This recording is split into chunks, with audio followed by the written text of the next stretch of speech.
A single father found a woman crying in the grocery store and discovered that she was also a single mother.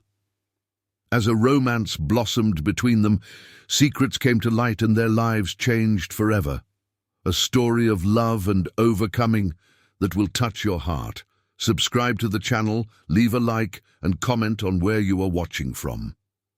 The rain tapped against the windows of Whole Foods Market, creating a melancholic rhythm that echoed through the aisles filled with hurried shoppers. It was one of those grey Tuesday mornings in New York City when the sky seemed to carry the weight of the city in its dark clouds. David Johnson pushed his cart through the aisles of the grocery store with the mechanical efficiency of someone who had turned this routine into an exact science. At 38, he had learned to navigate single parenthood like someone memorizing a map, always the same route, always the same products, always the same feeling of incompleteness. His appearance reflected the meticulous care with which he organized his life. Neatly cut brown hair, precisely trimmed beard, and impeccable business attire even in a simple grocery store. The navy blue blazer over the white blouse revealed that he had just left the office a few minutes ago. In his pants pocket, his phone vibrated constantly with messages from his son Ethan, 8, asking if he remembered to buy chocolate milk and if he could bring those chocolate chip cookies he loved so much. David smiled as he read the messages. Ethan was his anchor, his reason to wake up every morning and face the endless spreadsheets of the family business where he had worked for 15 years. The boy had the same dark brown eyes as his father, but an infinitely sweeter and dreamier personality. Since Sarah had left, simply disappearing one morning, leaving only a cold letter explaining that she was not ready for motherhood, David had discovered reserves of patience and love he never knew he possessed. He turned the corner towards the children's product section, his last stop before the checkout. It was there that he always bought Ethan's vitamins, those colorful bottles the pediatrician had recommended to strengthen the boy's immunity. The aisle was partially empty, illuminated by the cold light of the refrigerators displaying yogurts and dairy drinks in organized rows. The characteristic smell of cleaning products mixed with the sweet aroma of breakfast cereals. It was then that he saw her. Leaning against the shelf of children's supplements, a woman with light brown hair pulled into a messy bun was crying silently. Her tears streamed discreetly down her face as she held a bottle of vitamins with trembling hands. She wore a wrinkled beige blazer over a white blouse, and her brown leather bag hung carelessly from her shoulder, as if it had been placed there without attention. The practical flats completed the look of a woman who clearly prioritized functionality over vanity. David felt his stomach tighten. There was something in that image. A woman alone, crying in a children's products section, that touched a still sensitive wound in his chest. He recognized in those silent tears the same loneliness that had accompanied him since he became a single father. It was a specific pain, different from any other, the feeling of carrying alone the weight of decisions that should be made by two. She looked to be around his age, perhaps a few years younger. Her delicate features revealed a natural beauty, accentuated by almost imperceptible freckles on her cheeks. But it was the vulnerability in her green eyes that impacted him the most, a fragility he knew well, for he saw it reflected in the mirror every morning. For a few seconds, David hesitated. Would it be appropriate to approach? Could she misinterpret his intention? We live in a time when male kindness is often questioned, and he didn't want to create an awkward situation, but something stronger than his insecurities propelled him forward. Perhaps it was the memory of all the times he had cried alone in grocery store aisles, especially in the early months after Sarah left. Slowly, he took a carefully folded tissue from his blazer pocket. It was a habit he had developed since becoming responsible for all of Ethan's tears, scrapes, and sniffles. He always carried at least 3 or 4, tucked away in different pockets of his clothes and bag. "Sorry to bother you," he said softly, approaching with cautious steps. "But I notice that you are in need of a tissue." She looked up, startled. For a moment, David saw in her the expression of a deer caught in headlights. Her green eyes, still moist with tears, scanned him from head to toe, assessing whether he posed any kind of threat. "You are." Suspicion lasted only a few seconds before giving way to genuine gratitude. "Thank you," she murmured, accepting the tissue. Her voice was soft, slightly hoarse from crying. "I didn't expect anyone to notice." "It's hard not to notice when we recognize our own pain in someone else," David replied, surprising himself with his own frankness. She looked at him with more attention this time, as if she truly saw him for the first time. There was something comforting about this carefully groomed man. In the gentle way, he maintained a respectful distance while offering help. His brown eyes conveyed an understanding that went beyond social courtesy. "You have kids too," she said. It wasn't a question but an observation based on the familiarity with which he navigated the children's section. "An 8-year-old boy," David confirmed, discreetly pointing to his cart, where a box of chocolate milk and packages of cookies revealed his fatherly mission. "And you?" "A 6-year-old girl," she replied, gently wiping her eyes with the tissue. "She's with my mother today. I came to buy the vitamins that the pediatrician prescribed, but—" her voice faltered again. "But sometimes the simplest tasks remind us of how everything has changed," Emily completed, with an understanding that required no explanations.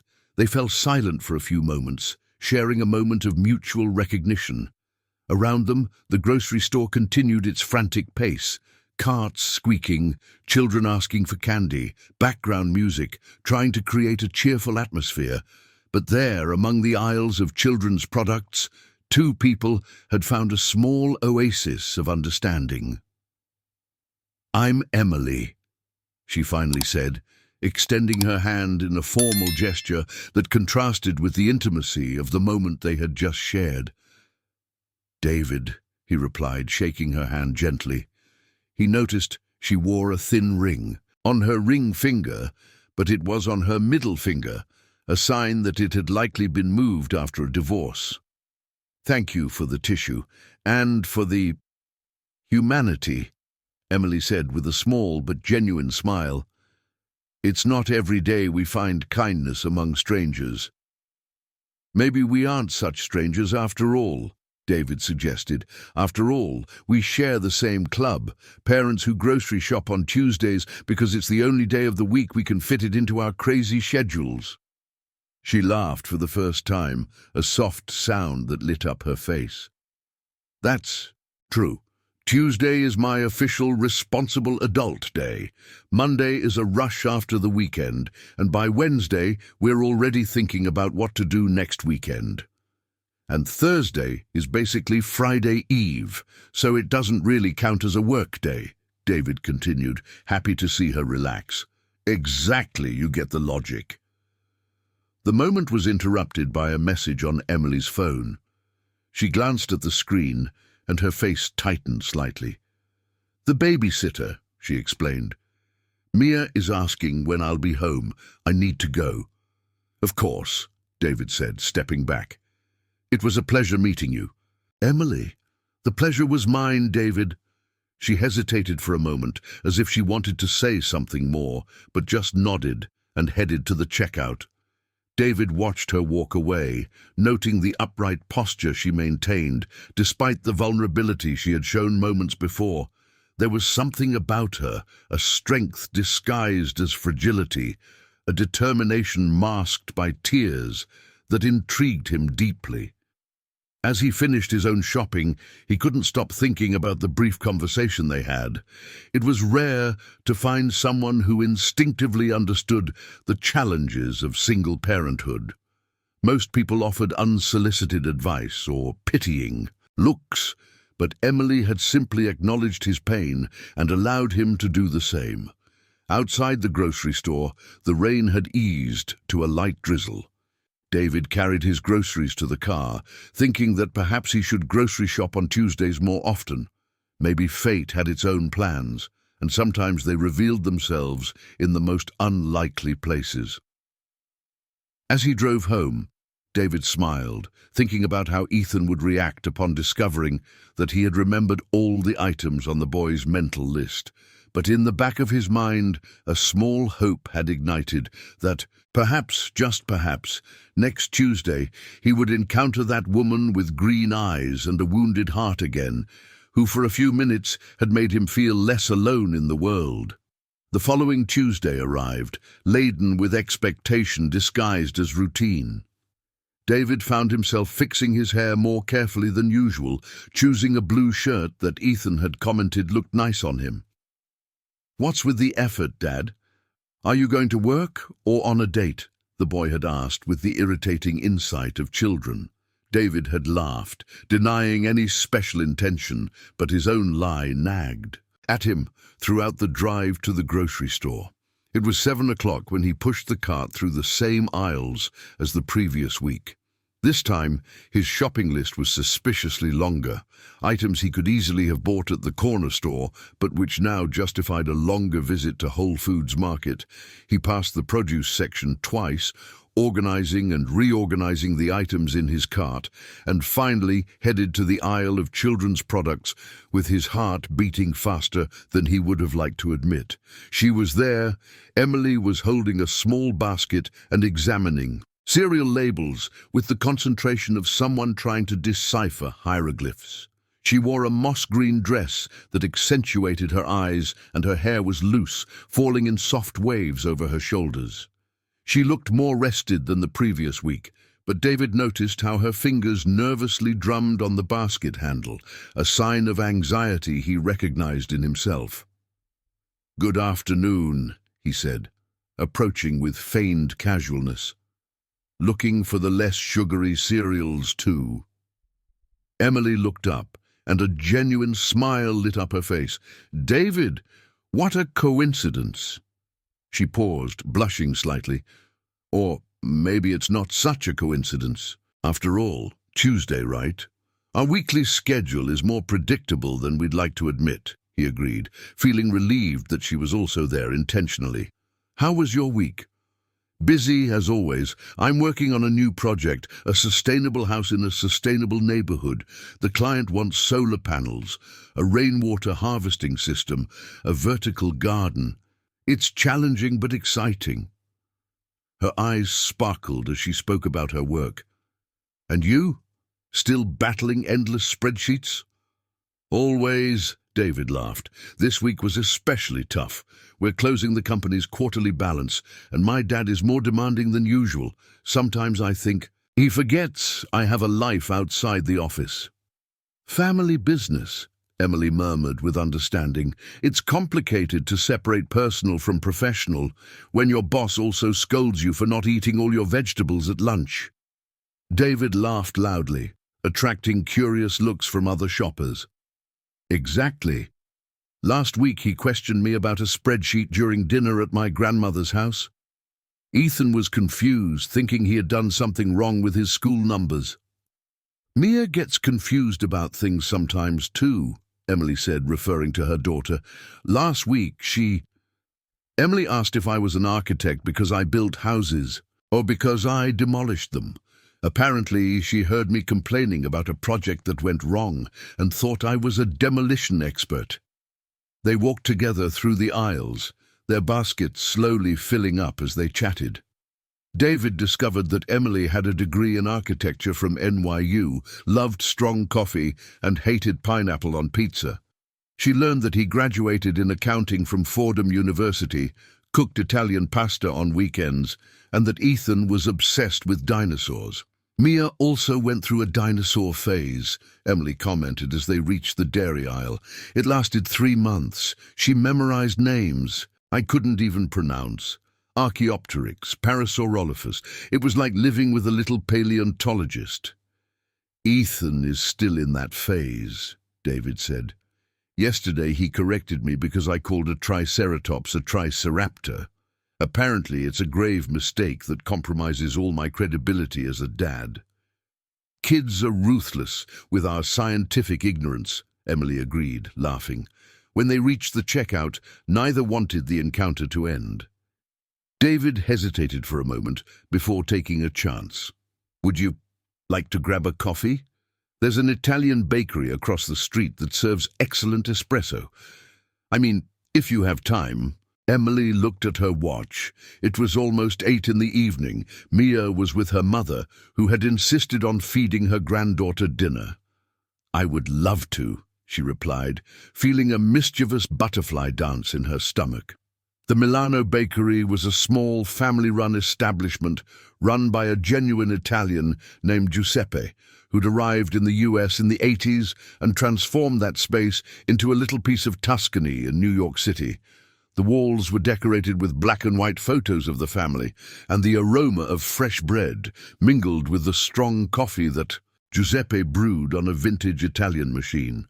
2 espressos, please, David ordered, having learned a few words in Italian from his paternal grandmother. Bello, Giuseppe replied enthusiastically, clearly approving of the couple seated at the corner table. For the beautiful lady, a homemade cookie. Emily blushed at the compliment, but graciously accepted the cookie that the Italian brought along with the coffee. So, David said, stirring sugar into his tiny coffee, tell me about this sustainable house. It sounds like a dream project. Emily's eyes lit up. It's amazing to work with clients who truly care about the environment. They want a house that is almost self-sufficient. I'm designing an integrated system where rainwater feeds the garden, which in turn helps with the thermal control of the house. She abruptly stopped, looking embarrassed. Sorry, I'm talking too much about work.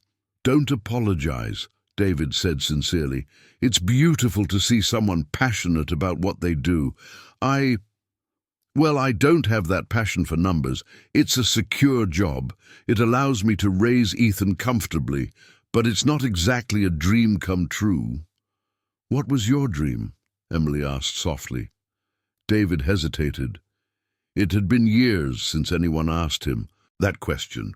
I wanted to be a chef. Sounds silly, doesn't it? A 38-year-old man dreaming of professional kitchens. It's not silly at all, Emily protested. Why didn't you pursue it? Family responsibilities.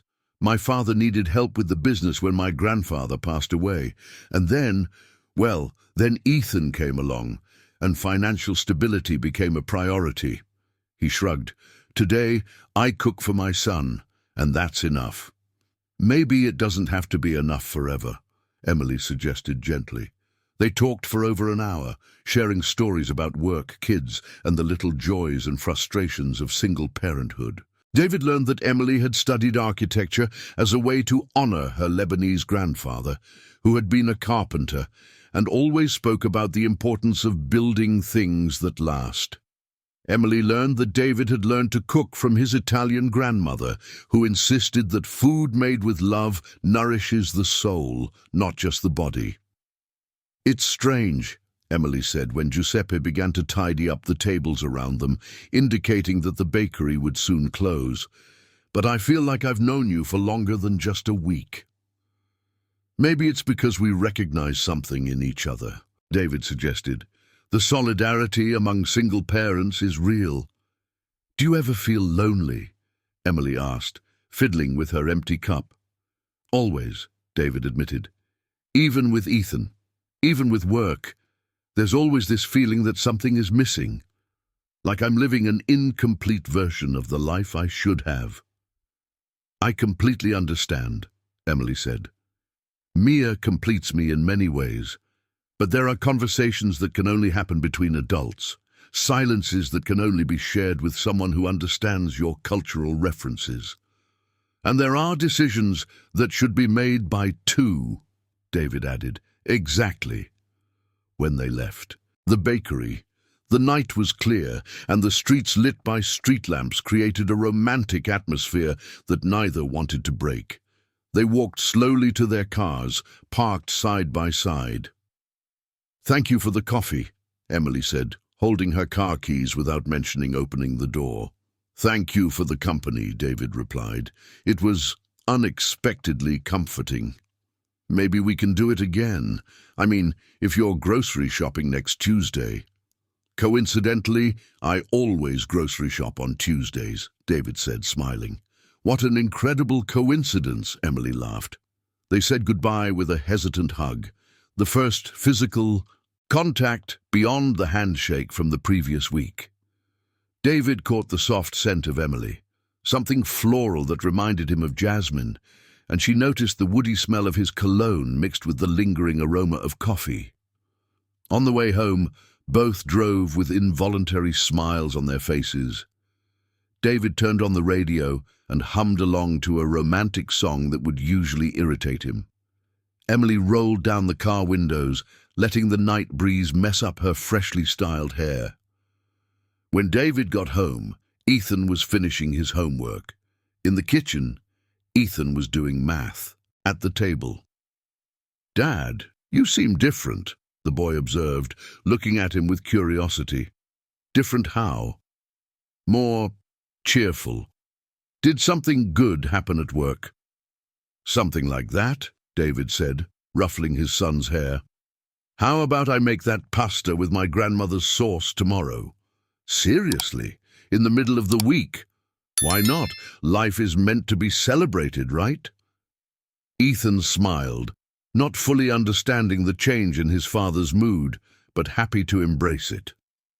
On the other side of the city, Emily found Mia sleeping on her grandmother's sofa, a book about dinosaurs resting on her chest. As she carried her daughter to the car, she whispered, "Mommy had a special day today, my love. Very special." The phone at the Growing and Learning School's office rang at 8:15 on a cloudy Thursday morning in April.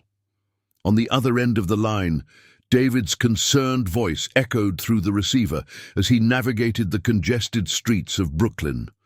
"Good morning, this is David Johnson, Ethan's father from the third-grade class. I need to let you know that I'll be about 20 minutes late to pick up Ethan today. I had a meeting that ran over, and the traffic is impossible." "No problem, Mr. Johnson," replied Mrs. Johnson, the secretary who knew every family at the school by name and quirks. "Ethan can stay in the waiting room. By the way, Mia from the second grade is also waiting for her mother. What a coincidence. 2 kids with late parents on the same day." David almost lost control of the steering wheel. "Excuse me, did you say Mia? Mia who?" "Mia Smith, daughter of architect Emily. A lovely girl, very smart. Why do you ask?" "Oh, it's nothing important. I'll be there in 20 minutes. David hung up the phone with his heart racing. Could it be the same Emily? How many architects named Emily with 6-year-old daughters named Mia could there be in New York City? Was the world playing a trick on him, or did the universe really have its own plans? When he finally arrived at the school, a colorful 2-story building with children's drawings plastered on the walls and a playground filled with safe toys, David rushed through the familiar hallways.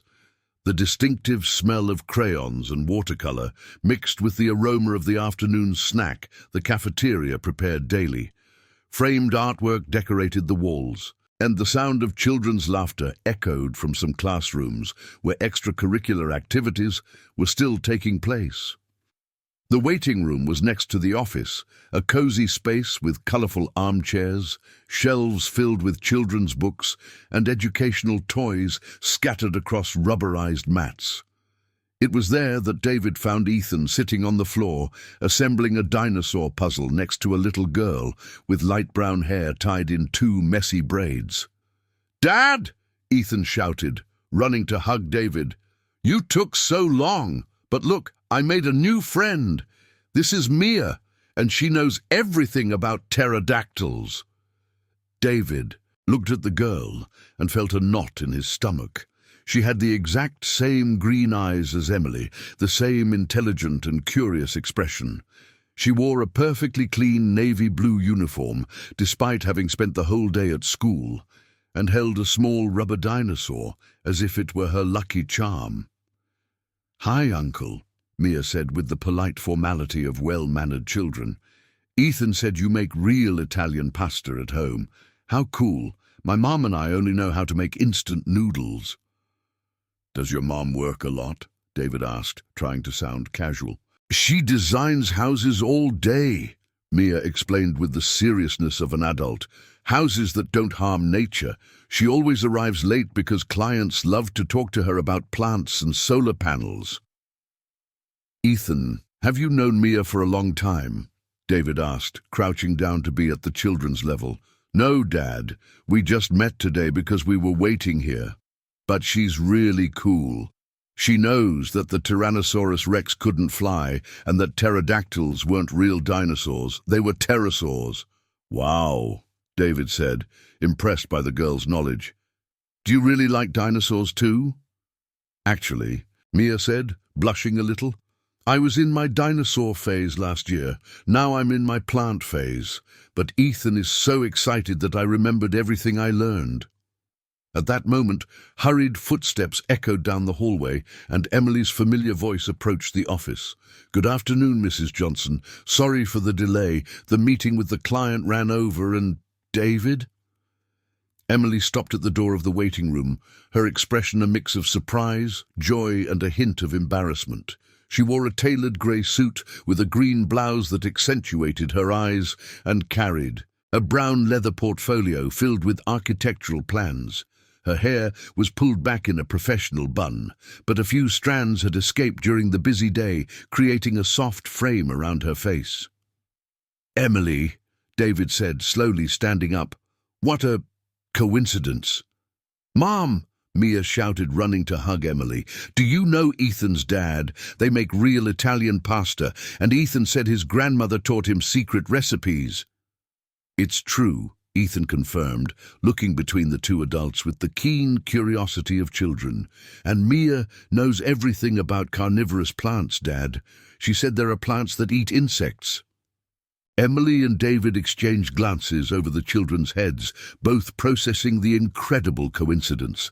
Here they were, having met by chance in a grocery store, discovering that their children attended the same school less than 200 meters apart. What a small world, Emily murmured, still in shock. Too small to be a coincidence, David agreed. Do you two know each other? Ethan asked, with the irritating insightfulness of an 8-year-old. We do, Emily said, choosing her words carefully. We've run into each other a few times at the grocery store. At the grocery store where you cried? Mia asked, innocently, causing Emily to blush intensely. Mia, Emily gently reprimanded. How cool, Ethan said, unaware of the adult's embarrassment. Dad, so are you guys friends now? Can we have a picnic together in the park? David and Emily exchanged glances again, both realizing that the kids had already made the decision for them. There was something inevitable happening there, as if the universe was conspiring to bring those two incomplete families together. Well, Emily said, taking a deep breath, maybe we can talk about it. How about we grab a coffee while the kids play at the school playground? Good idea, David agreed. Mrs. Johnson, who had been watching the whole scene from the office with a knowing smile, approached carrying 2 steaming cups of coffee. School coffee isn't great, she said, but it works to break the ice. You can sit in the indoor garden. The kids love to play there. The school's indoor garden was a small green oasis with wooden benches arranged under a large century-old oak tree. Ethan and Mia immediately ran to the double swing, leaving the adults alone for the first time since their reunion. This situation is getting surreal, Emily said, sitting on the bench and watching the kids play. Surreal is a mild word, David agreed, sitting beside her, keeping a respectful distance. What are the chances? Statistically, considering that New York City has over 12 million inhabitants, that there are hundreds of private schools in the West Side, and that our ages and social classes are compatible. Emily paused. Actually, the chances aren't that low, but still, It's impressive. Do you always analyze life so rationally? David asked, smiling. Occupational hazard, Emily replied. Architects are trained to think in probabilities, structures, logical connections. But I confess this situation is challenging my ability to rationalize. They watched the kids in silence for a few minutes.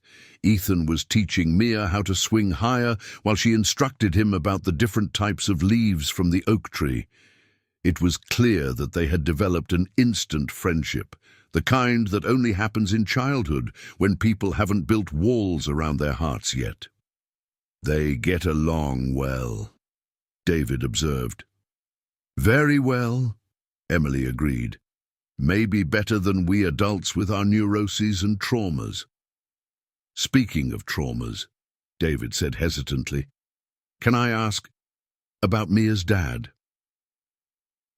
Emily's face slightly closed off. Marcelo. He left when Mia was 3. He simply decided that fatherhood wasn't for him and moved abroad. He sends a card on her birthday and a token child support every month. Mia barely remembers him.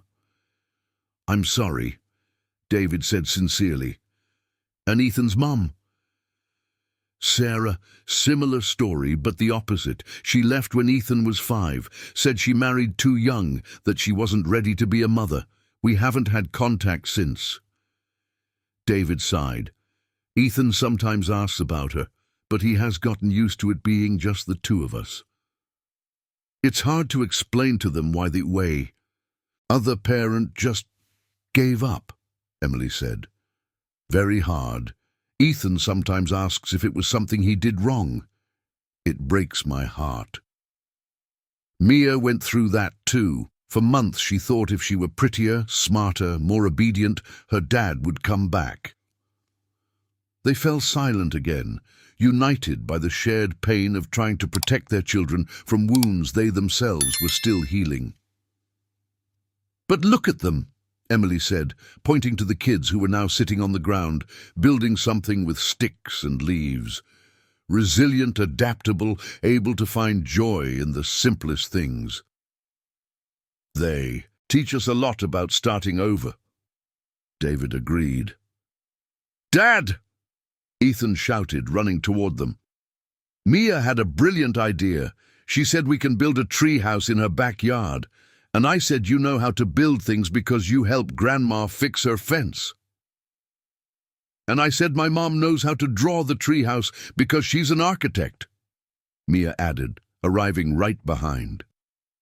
David and Emily looked at each other, realizing they had been subtly manipulated by 2 children under 10.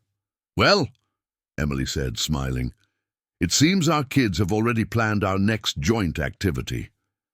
And who are we to disappoint 2 little architects? David agreed. When the 2 families said goodbye in the school parking lot, the kids had already exchanged phone numbers, dictated by their parents, and arranged to meet the following Saturday for a picnic in Central Park. On the way home, Ethan bombarded David with questions about Emily and observations about how she was cool and smelled nice. Mia did the same with her mom, commenting that David had kind eyes and spoke in a calm voice. That night, when the kids were already asleep, both David and Emily stayed awake longer than usual, thinking about the incredible chain of coincidences that had connected their lives. It was as if the universe was sending neon signs saying that some encounters do not happen by chance. And maybe, just maybe, they were ready to pay attention to those signs. Saturday dawned with that blue New York sky that appears only on special days when the pollution takes a break and allows the sun to shine without filters. David woke up at 7 in the morning with Ethan jumping on his bed, already dressed and ready for the picnic in Central Park, even though there were still 3 hours until the scheduled meeting. Dad, do you think Mia will like the sandwich we're bringing? What if she's allergic to something? What if it rains? What if we get lost in the park? Ethan fired off in bursts of anxiety that David recognized in himself. "Calm down, champ," David said, pulling his son into a hug. "Everything will be fine, and if it goes wrong, we'll improvise. That's what families do." "Are we a family now, with the... Is Mia and Aunt Emily?" Ethan's innocent question made David pause. How to explain to an 8-year-old the complex feelings developing among the adults? How to define what they were if he didn't even know himself? "We are special friends," David finally said. "People who care about each other and enjoy spending time together. Like when you and Uncle Mark watch football and share pizza. Similar but different." "Different how?" David sighed, realizing he had gotten himself into a very complex explanation for a Saturday morning. "How about we help prepare the sandwiches while we talk?" In the kitchen of the house, which David had remodeled to be the heart of the home, with light wood countertops, white tiles, and a large table where he and Ethan did everything from chores to culinary experiments, they prepared turkey sandwiches with cream cheese, cut fruits into containers, and filled a thermos with fresh orange juice. "Dad," Ethan said, spreading cream cheese on the bread with the concentration of a surgeon, "do you like Aunt Emily?" "I do. She's a really nice person." "No, Dad. Like in the movies you don't let me watch because they have kissing." David nearly choked on the coffee he was drinking. "Ethan, where did you get that idea?" "From Mia. She said her mom acts different when she talks about you, kind of silly and smiling for no reason, and I noticed you do that too." The insight of children continued to surprise David. Was he really that obvious? "And what do you think about that?" Ethan stopped spreading the cream cheese and looked seriously at his dad. "I think you seem less sad when she's around, and I like it when you're not sad." David's heart tightened. He didn't know Ethan had noticed his constant sadness, that underlying melancholy that had followed him since Sarah had left. "I didn't know you noticed that." "I notice a lot of things, Dad. I just don't say anything because I don't want to make you sadder." David hugged his son tightly, realizing once again how solo parenting had forced Ethan to mature faster than he should have. "You don't have to worry about protecting me, okay? That's my responsibility." "But we protect each other, right? That's what families do." Across the city, in the duplex apartment that Emily had bought in a trendy neighborhood, a modern apartment with huge windows, plants scattered throughout, and a privileged view of the city, a similar conversation was happening between mother and daughter. "Mom, you're nervous," Mia observed, sitting on the counter of the open kitchen, swinging her legs while eating cereal. "You've changed clothes 3 times." "I'm not nervous," Emily lied, adjusting for the 4th time the coral blouse she had chosen to match her jeans. "I just want to be comfortable for the picnic, and you brushed your teeth twice." "Hygiene is important, Mia. And you're wearing that perfume you only use on special occasions." Emily stopped arranging the picnic basket and looked at her daughter. "How do you know which perfume I wear on special occasions?" "Because I pay attention. You wore that perfume at Uncle Gabriel's college graduation, at Cousin Anna's wedding, and at that important dinner with the client who wanted the huge, eco-friendly house." "Very observant," Emily said, impressed and slightly worried about her daughter's level of attention. "So today is a special occasion." Emily sighed, sitting on the stool next to her daughter. "Maybe it is. Or maybe I'm just nervous because it's been a long time since I've spent a weekend with new friends." "Is Uncle David just a friend?" "Mia, where did you get that question?" "From Ethan. He said you like each of the like in grown-up movies, and I agree with him." "Oh, really? And why do you both agree with that?" "Because you smile differently when you talk about him. And yesterday you hummed in the kitchen for the first time in a long time. And also because you bought chocolate chip cookies for the picnic, and you always say sugar is bad for your teeth." Emily laughed, realizing she had been caught by a 6-year-old detective. "And what do you think about all this?" Mia became serious for a moment, chewing her cereal thoughtfully.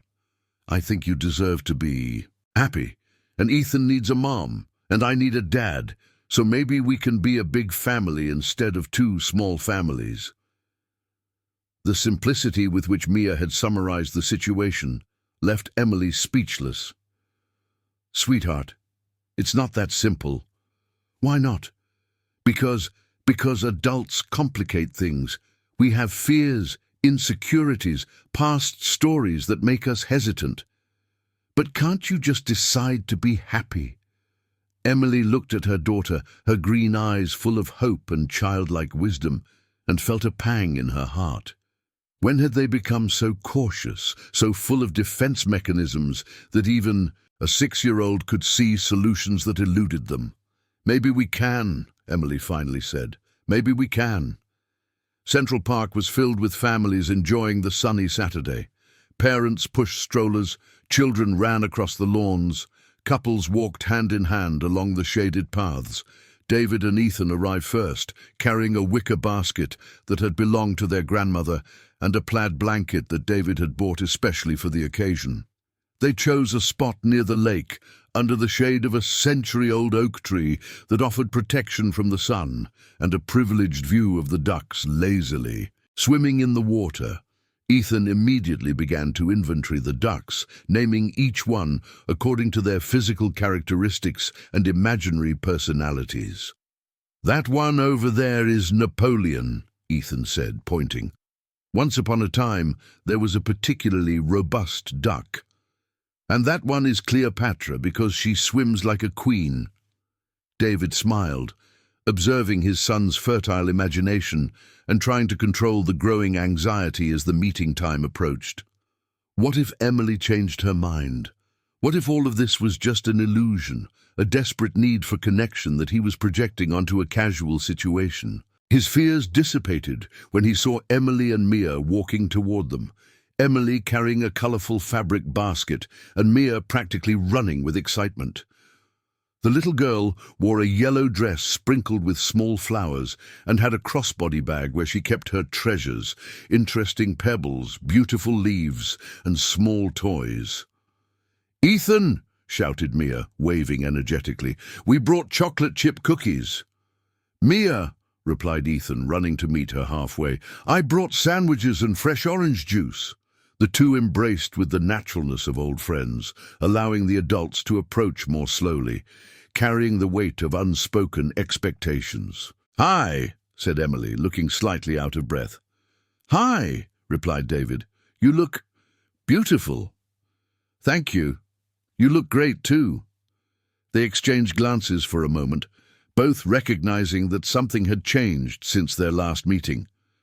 The discovery that their children attended the same school had added a layer of inevitability to the situation that left them both excited and nervous. The children quickly took charge of the situation, organizing the food on the blankets, inventing games and dragging the adults into their activities. Emily had brought a soccer ball, and David had thought of playing cards. Together, they improvised. A perfect afternoon. "You guys are very organized," Emily remarked, impressed with how efficiently David had prepared everything. "Does this come from the experience of being a single dad, or have you always been this way?" "Necessity," David laughed. "When you're the only one responsible for remembering everything, vaccinations, school meetings, clean clothes, food in the fridge, you develop a system. Otherwise, it turns into chaos." "I completely understand. My apartment looks like an administrative office, disguised as a home. Calendars, lists, reminders stuck to every surface." They watched Ethan teaching Mia how to play cards, both focused, as if they were negotiating an international treaty. "It's strange to see her interacting with another child," Emily said. "Mia is an only child, and I am an only child. Sometimes I worry if she's missing out on something important by not having siblings. Ethan is also an only child. I always wanted to have more kids, but—" David paused. Well, life took different turns. Do you still want to? More kids? Yes. David looked at her, surprised by the direct question. Honestly? Yes, I always imagined Ethan with siblings and you. Me too. Mia always asks for a brother or sister. She says that way she would always have someone to play with at home. They fell silent for a moment, both processing the implications of that conversation. Talking about future children when they barely knew each other for a month felt premature, yet at the same time natural. "Mom!" shouted Mia, interrupting the moment. "Ethan said you guys know how to play beach paddleball. Let's all play together." "I don't know if that's a good idea," Emily said. "I haven't played in years." "Come on," encouraged David. "It'll be fun." What followed was an hour of laughter. Balls flying in unexpected directions and disastrous attempts at group coordination. None of them were particularly skilled at beach paddleball, but that only made it more fun. When they finally gave up, they were all sweaty, with grass stains on their clothes, and smiling from ear to ear. "That was hilarious," said Emily, flopping down on the blanket next to David. "How long has it been since I had this much fun?" "I also didn't remember that exercise could be fun instead of mandatory," David agreed, as the children chased after the ducks at a safe distance, following the park. Rules. David and Emily talked about everything and nothing. They discovered that they both loved suspense movies, had strong opinions on the importance of public education, and shared a secret passion for cooking reality shows. "I can't believe you also watch MasterChef in secret," David laughed. "It's my guilty pleasure. Mia thinks it's a show for bored grown-ups, so I only watch it after she goes to sleep." "Ethan caught me once crying over a contestant's elimination. I had to make up that I had an allergy." As the sun began to set, painting the sky in shades of orange and pink that reflected on the lake's surface, the two families packed up their things with deliberate slowness. No one wanted that day to end. "Can we do this again next week?" Ethan asked, always direct. "If the adults want to," Mia said, looking hopefully at her mother and David. "Well," Emily said, "I need to check my schedule." "And I need to see if I have work commitments," David added. "But probably," they both said in unison, making the children cheer with joy. In the parking lot, the goodbyes were longer and more affectionate than before. The children hugged, with promises to see each other at school on Monday, and the adults exchanged a hesitant hug that lasted a few seconds longer than social courtesy would recommend. "Thank you for the wonderful day," David said. "Thank you for including us in your Saturday afternoon," Emily replied. "It wasn't inclusion, it was family," David said, surprising himself with his own boldness. Emily smiled, her eyes shining in the evening light. "Family," she repeated softly. "I like how that word sounds."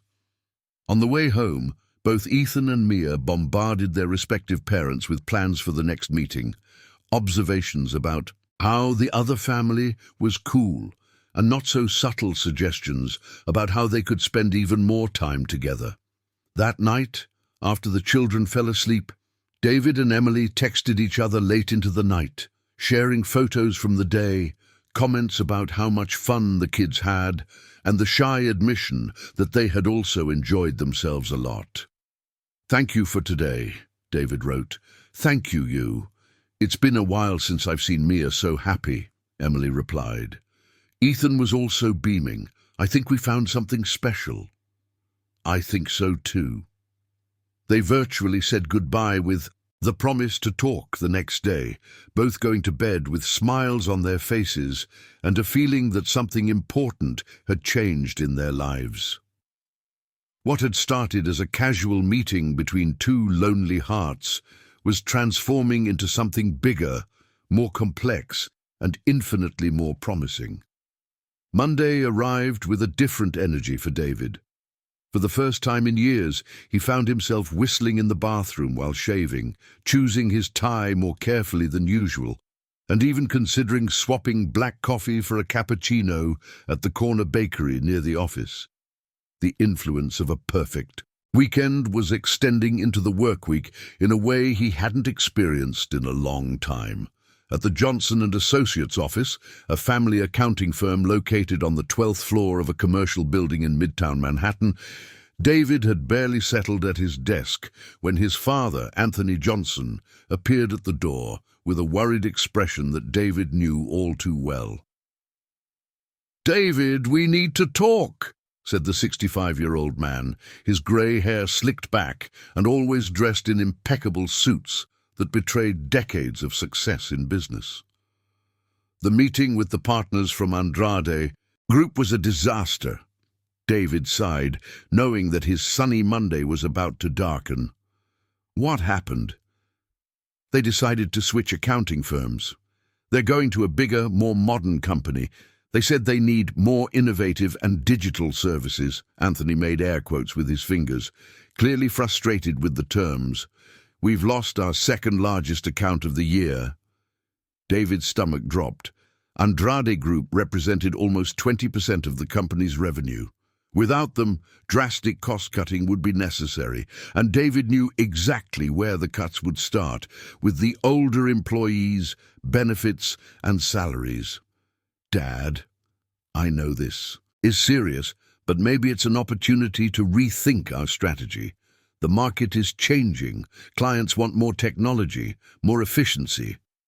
I'm too old and too impatient to reinvent the business I've built over the last 40 years. Anthony interrupted. "But you can.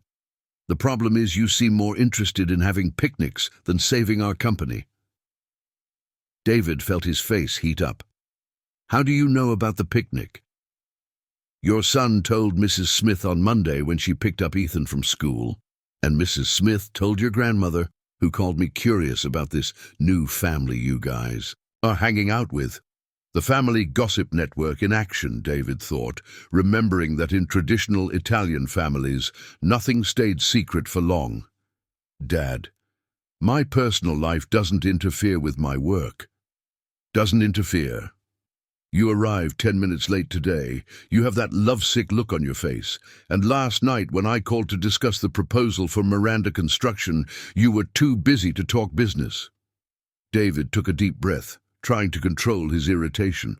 "I was helping Ethan with his homework." "And Sunday morning, when I wanted you to review the contracts expiring this month, I was making pancakes for breakfast." "Pancakes! My son making pancakes while our company is sinking." "Our company isn't sinking, Dad. It's outdated. There's a difference." The discussion was interrupted by the secretary, Sarah, who knocked on the door with an apologetic expression. "Sorry to interrupt, but an email just came in from Miranda Construction. They want to reschedule today's meeting for Thursday." Anthony sighed heavily, allowing himself to slump into the leather chair he had brought from home years ago. "See, even the clients we still have are fleeing. Dad, they just rescheduled. They didn't cancel. For now." David looked at his father and felt a mix of frustration and compassion. Anthony had built that business from the ground up, working 16 hours a day for decades to create a comfortable life for the family. Now, at 65, he saw everything he had built being threatened by technological changes he neither understood nor wanted to understand. "Dad, how about I draft a modernization proposal? We can invest in more advanced software, create a professional website, offer strategic consulting in addition to traditional accounting services. With what money? We just lost 20% of our revenue. There are lines of credit, financing for small businesses. I'm not going to go into debt at 65 to try to compete with startups that popped up yesterday and will disappear tomorrow." David was formulating a response when his phone buzzed with a message from Emily. Instinctively, he looked at the screen and smiled upon reading, "How's your Monday going? Ethan told Mia at school that you were having a boring, important meeting today." "David!" His father's stern voice brought him back to reality. "I'm talking to you." "Sorry, Dad. It was from Ethan's school. From the school or from his friend's mother? David blushed, realizing he had been caught. From Emily." Anthony leaned back in his chair, observing his son with a mix of exasperation and curiosity. "David, I'm not against you finding someone. On the contrary, you need a partner. Ethan needs a mother figure. But timing is everything in life. This is not the time for romantic distractions." "It's not a distraction, Dad. It's important. More important than saving the family business?" David hesitated, and that hesitation said everything Anthony needed to know. On the other side of the city, at Emily's architecture office, a modern space in a converted house in Brooklyn, with huge windows, plants everywhere, and drafting tables still in use despite all the available computer programs, she was facing an equally complicated conversation with her partner, Marina Thompson. "Emily, I need to talk to you about the house project."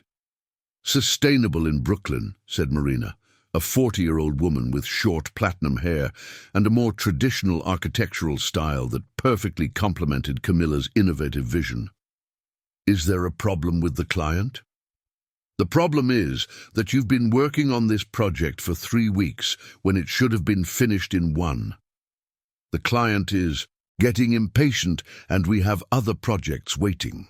Camilla looked at the drawing table where architectural plans were spread out in various stages of development. Marina was right. She had gotten lost in the details of that project, refining and re-refining every aspect of the house as if she were designing her own dream home. "I know I'm taking longer than usual, but this project is special. The client really cares about sustainability and wants innovative solutions."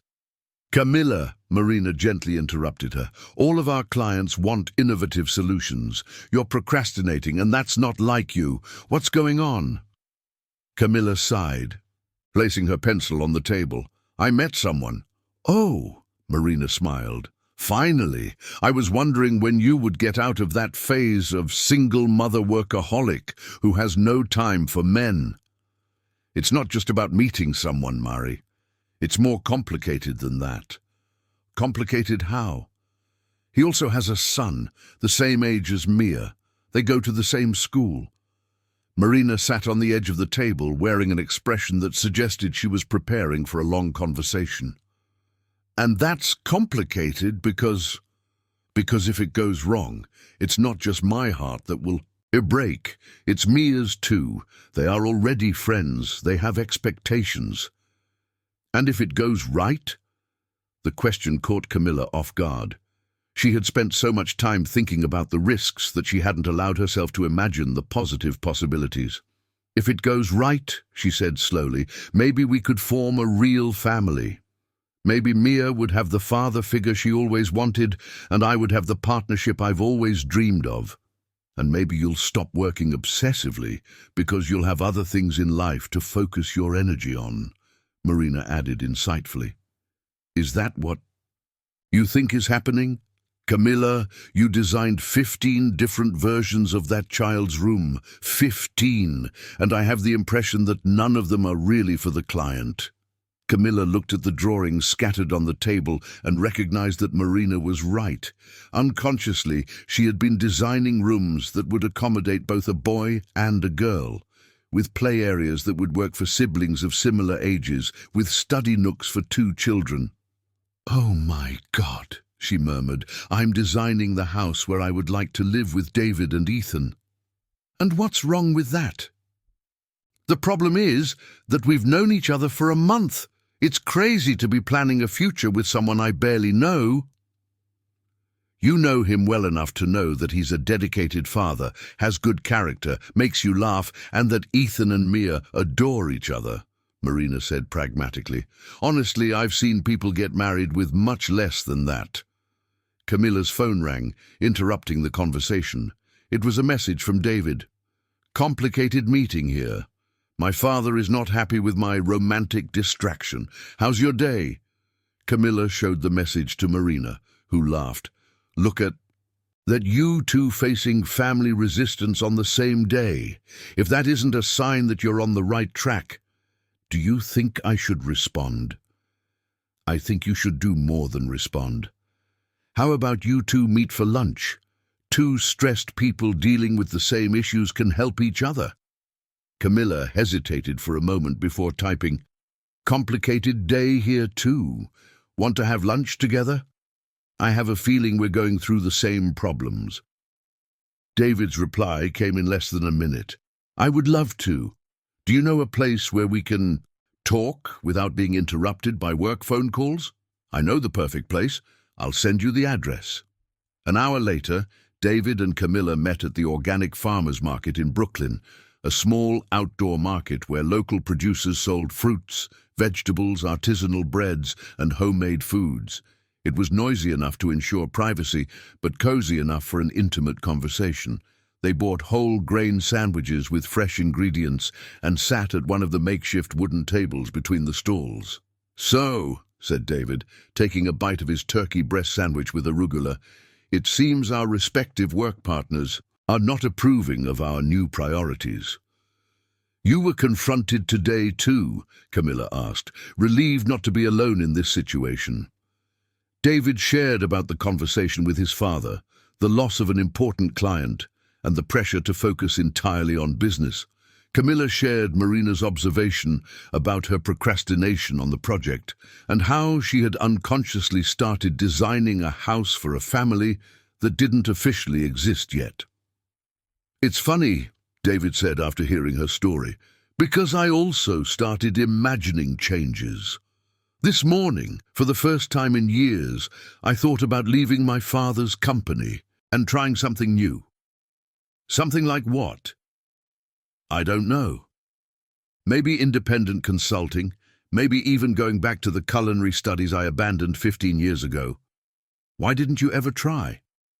"Financial stability, responsibility to Ethan, family expectations," David paused. "Fear, mostly." "I understand the fear. I've also been thinking about expanding the office, maybe taking on larger, more challenging projects. But I always find excuses not to step out of my comfort zone." They ate in silence for a few minutes, watching the activity of the market.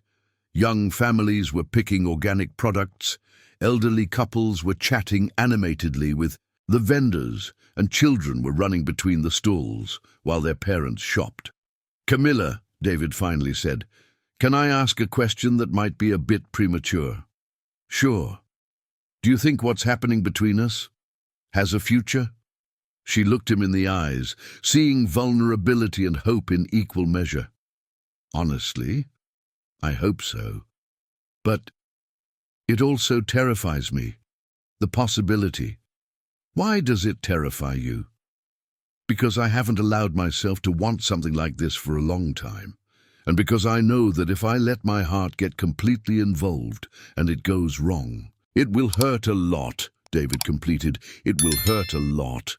And what if it goes right?" Emily smiled, echoing the question that Marina had asked earlier. "If it goes right, maybe we'll discover that it's worth risking everything for a chance to be truly happy." David extended his hand across the table, and Emily took it without hesitation. "How about we try to figure this out together?" "Together," she agreed, intertwining her fingers with his. In that moment, with the afternoon sun filtering through the tree canopies and the cheerful sounds of the fair around them, both felt they had made an important decision. They didn't know exactly where that journey would take them, but they knew they didn't want to go through it alone. The school fair at the Growing and Learning School was scheduled for the first week of June, and excitement filled the hallways. Colourful posters announced the event, teachers were rehearsing traditional dances with the children during breaks, and the sweet smell of popcorn wafted from the kitchen where staff were testing traditional recipes. Ethan and Mia had volunteered to participate in the dance from the 3rd and 2nd grades, respectively, and had spent weeks practicing the basic steps at home. "Dad, are you going to dance too?" Ethan asked on the Wednesday before the fair, as he tried to tie a bow tie that David had borrowed from his own wardrobe. "The teacher said all parents can join the adult dance." "I don't know if that's a good idea, champ," David said, helping his son with the tie. I haven't danced in years. But Aunt Emily said she's going to dance. She told Mia she learned it at school when she was little. David smiled, imagining Emily as a child learning the dance steps. Really? And Mia said it would be beautiful if you danced together, like a real couple. Ethan's innocent comment made David pause. In the last 2 weeks, since the lunch at the organic market, he and Emily had grown even closer. Dinners at home alternated between their 2 apartments. The kids already had toothbrushes in both places, and there was a growing naturalness in their interactions that surprised them. They still hadn't formalized anything, but everyone around them, especially the kids, already treated them as a couple. Ethan, you know that Aunt Emily and I are special friends, right? Dad, you kissed last Sunday in the kitchen when you thought Mia and I were watching TV. David felt his face heat up. You saw that? Everyone saw. Mia even clapped. Why didn't you say anything? Because you adults are weird and complicate things that are simple, Ethan said with the brutal honesty of children. You like each other, we like you together, so what's the problem? The problem is that adult relationships are complicated, Ethan. More complicated than math? Much more. Then you should study more, Ethan concluded logically. Like I do when I don't understand something in school. On Friday afternoon, the schoolyard was transformed into a complete fairground. Colorful flags stretched between the trees. Food stalls wafted aromas of corn pudding, sweet corn pudding, and hot spiced apple cider, non-alcoholic for the kids, and a small stage had been set up where a band would play during the night. Parents arrived dressed for the occasion, some in elaborate rented outfits, others in improvised costumes from home. David opted for a plaid shirt, straw hat, and jeans, feeling slightly ridiculous but wanting to make the effort for Ethan. When he saw Emily arriving with Mia, his heart raced. She wore a yellow sundress with a small floral print that accentuated her figure without being over the top, and she had styled her hair in 2 braids with red ribbons. Mia wore a similar dress, but in light blue, and they both looked like they had stepped out of a fair magazine. Wow, David said as they approached. You 2 look beautiful. Thank you, Emily replied, blushing slightly. You look great too. That hat suits you. Uncle David, Mia shouted, running to hug him. Are you going to dance with Mommy? If she wants to dance with me, David said, extending his hand to Emily in an exaggerated bow that made the kids laugh. It would be an honor, Emily replied, playing along. The afternoon flew by. The children presented their dances with adorable seriousness, occasionally tripping over the steps, but obviously having fun. David and Emily participated in the adult dance, along with other families, and discovered they had a natural rhythm for dancing together. Sway! The announcer shouted, and they swayed back and forth. Twirl! And they spun around each other. Stroll! And they walked hand in hand around the circle formed by the other couples. During the music, David looked at Emily and felt something click in his chest. There she was, sweaty and happy, laughing at her own missteps, completely at ease in his presence. There were Ethan and Mia, hand in hand at the side of the stage, cheering for their parents, as if they were a football team. There was, perhaps for the first time in his adult life, a sense of familial completeness that he didn't know was possible. The music ended with the couples positioning themselves face to face for a final bow. David and Emily were close, looking into each other's eyes, when the sound of the accordion gave way to a male voice that made Emily's blood run cold. Emily, what a surprise to find you here. She turned slowly, and David felt the immediate tension in his body. A tall man with dark hair and expensive clothes approached with a smile that didn't reach his eyes. He looked like someone Mark was used to getting what he wanted, and the way he looked at Emily suggested an intimacy that made David instinctively take a step closer to her. Mark, Emily said, her voice sounding strange, what are you doing here? "I came to pick up my daughter," the man replied, as if it were the most natural thing in the world. "I received an invitation from the school for the school fair. I thought it would be a good opportunity to reconnect with Lily." David glanced at Lily, who had hidden behind Ethan, clearly confused and scared by the appearance of the man she barely remembered as her father. "Mark, you can't just show up like this," Emily said, trying to keep her voice low to avoid causing a scene. "You've been out of her life for 3 years, and—" "That was a mistake," Mark said, putting on a convincing performance of regret. "I've been reflecting a lot during my time in London. I realized I made a huge mistake by abandoning my family." "Your time in London?" Emily repeated, incredulous.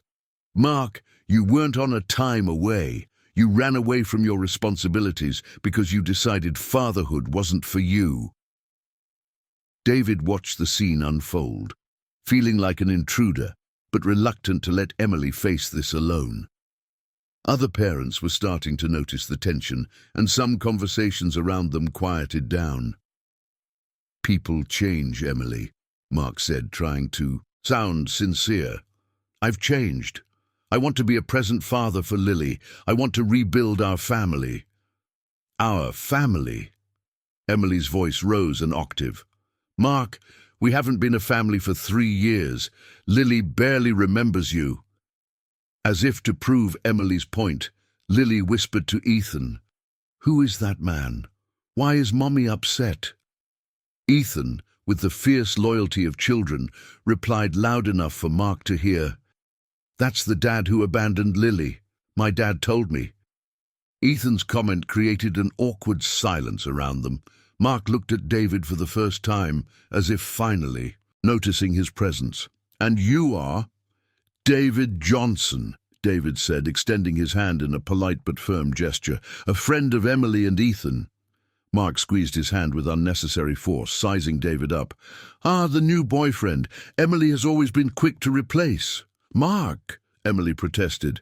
"It's not replacement when the position has been vacant for 3 years, David said calmly, but with a tone that made it clear he would not be intimidated.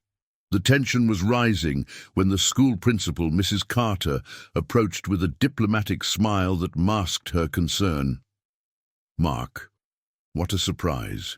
To see you here," she said. "I didn't know you were back in the country. I arrived yesterday," Mark explained, "and I couldn't wait to see my daughter." "I understand," Mrs. Carter said, "but perhaps it would be more appropriate to schedule a conversation during the week in a more controlled environment. School fairs can be a bit intense for reunions after such a long time." "Just a few words with my daughter," Mark insisted. "It won't take long." Emily looked at Lily, who still seemed clearly uncomfortable, and then at David, who gave her a small nod of encouragement. "All right," she finally said, "but in the presence of the principal, and for just a few minutes." Mrs. Carter led the group to the school office, leaving Ethan with one of the teachers who promised to keep an eye on him. In the more private setting, Mark crouched in front of Lily, trying to appear affectionate. "Hi, Princess," he said. "Do you remember Daddy?" Lily looked at him with the brutal honesty of 6-year-olds. "You're that man from the pictures Mommy keeps in the box." "That's right. Daddy was working far away, but now he's back to be close to you." "Why did you leave?" Lily asked directly. The question caught Mark off guard. He looked at Emily, as if expecting her to save him, but she merely watched with her arms crossed. Daddy had important things to do," he said vaguely. "More important than me." "No, Princess, nothing is more important than you." "Then why didn't you call? Why didn't you come to my birthdays?" Each innocent question from Lily was like a stab at Mark's fatherly performance. David watched it all, impressed by the girl's emotional intelligence and simultaneously furious with the man who had caused so much pain. "Lily," Emily gently intervened, "how about we go back to the fair? Ethan must be looking for you." "Can I go, Mommy?" Lily asked, clearly more interested in returning to the fun with Ethan than continuing to talk to the stranger who claimed to be her father. "Yes, my love." After Lily left with Mrs. Carter, the office fell silent for a few moments.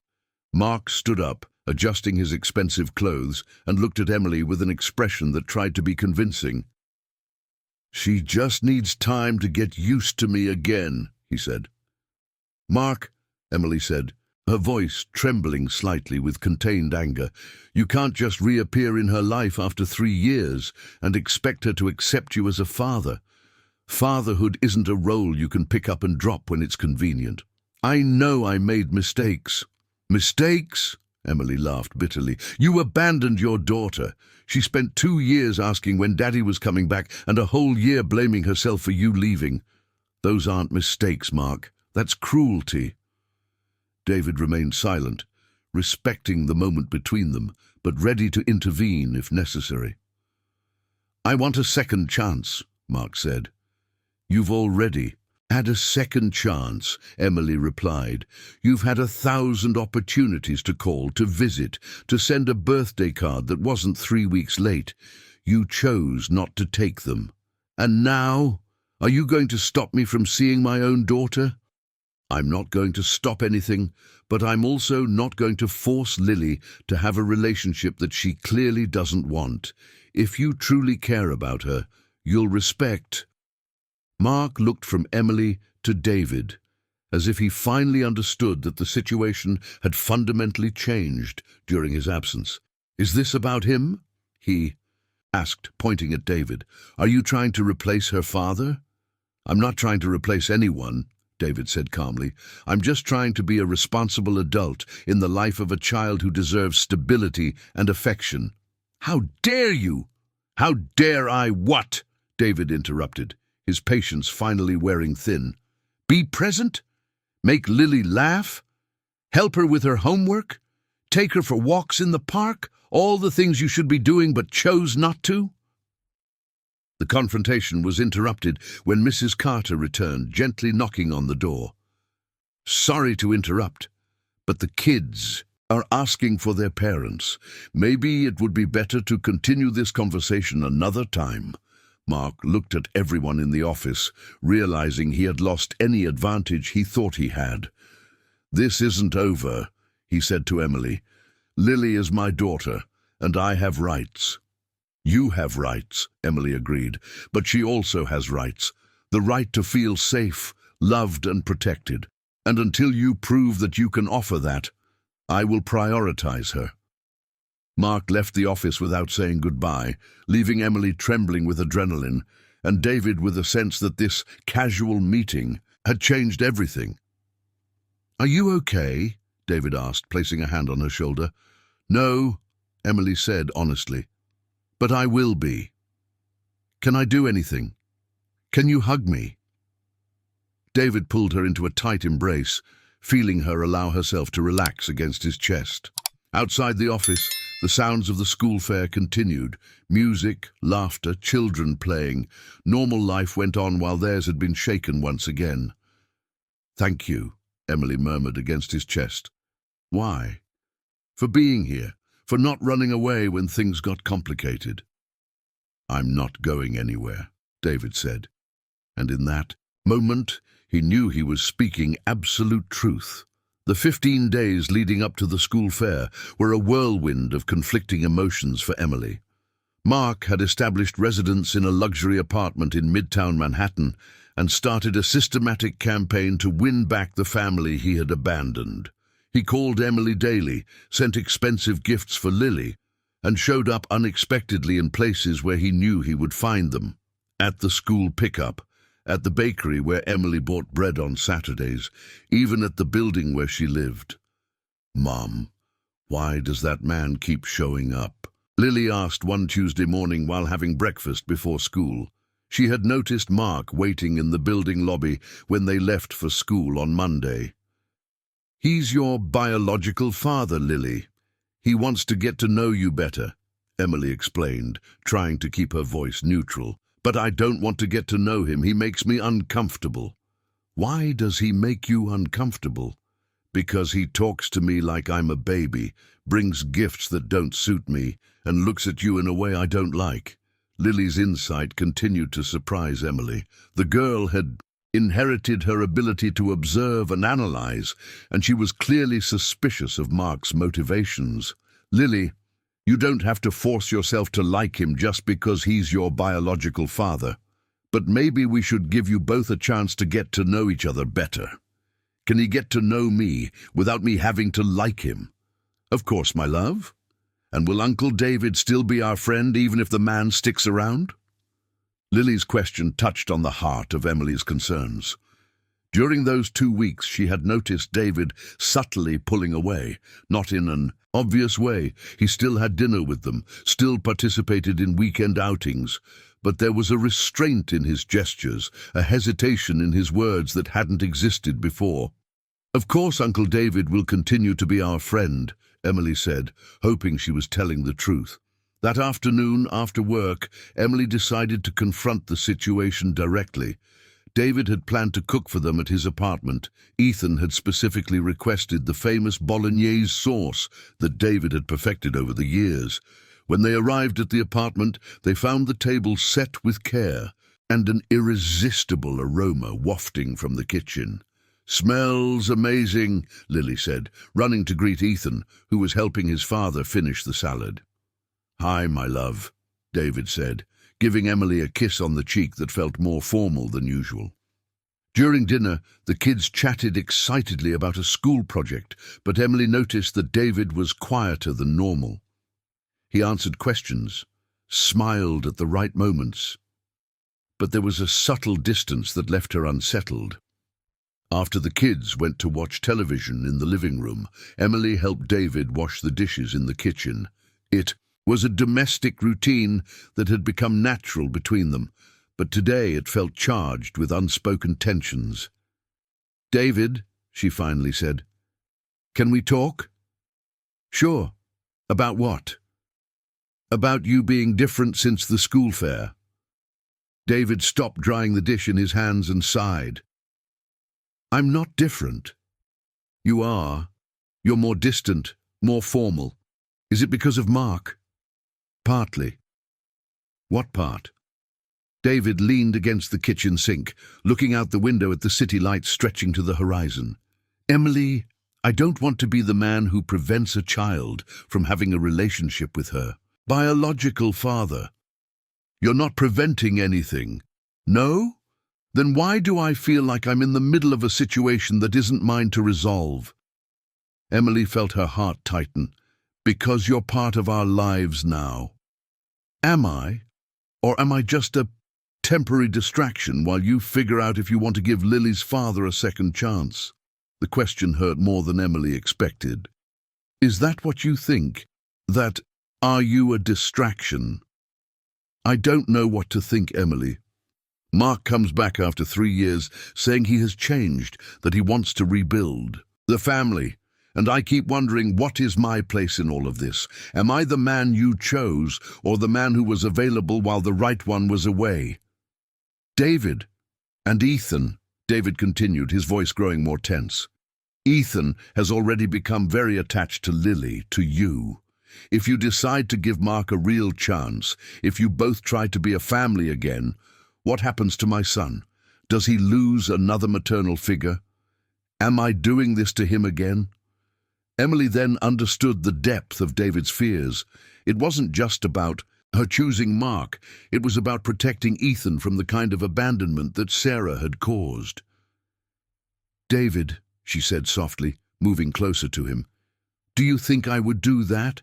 That I would let Ethan get more attached only to disappear from his life?" "I don't know," David admitted. "I don't know what you would do if Mark really changed, if he could offer Lily the family stability that a traditional nuclear family provides." "And do you think that's what I want? A traditional nuclear family?" "I don't know what you want. Do you?" The question hung in the air between them. Emily realized that amidst all the confusion of the past few days, she hadn't really stopped to think clearly about what she wanted. "I want," she said slowly, "Lily to grow up feeling loved and secure. I want her to have adults in her life who put her first, always. I want her to see healthy relationships and learn that true love is based on respect, partnership, and consistency. And do you think Mark can offer that? I think Mark can say he has changed, but real change is proven with consistent actions over time. And you, she gently touched his face, you have already proven that, every day throughout these months. David covered her hand with his. And what if he really has changed? What if he can offer you both a life that I can't? What life would that be? Financial stability, a traditional family for Lily, her biological father. David Johnson, Emily said firmly, do you really think I'm so superficial that I would choose a man based on his bank account? It's not about superficiality, it's about pragmatism, it's about giving Lily every possible opportunity. And do you think those opportunities come from money and traditional family status? In part, yes. Emily stepped back a little, looking at David with an expression of disappointment he hadn't expected.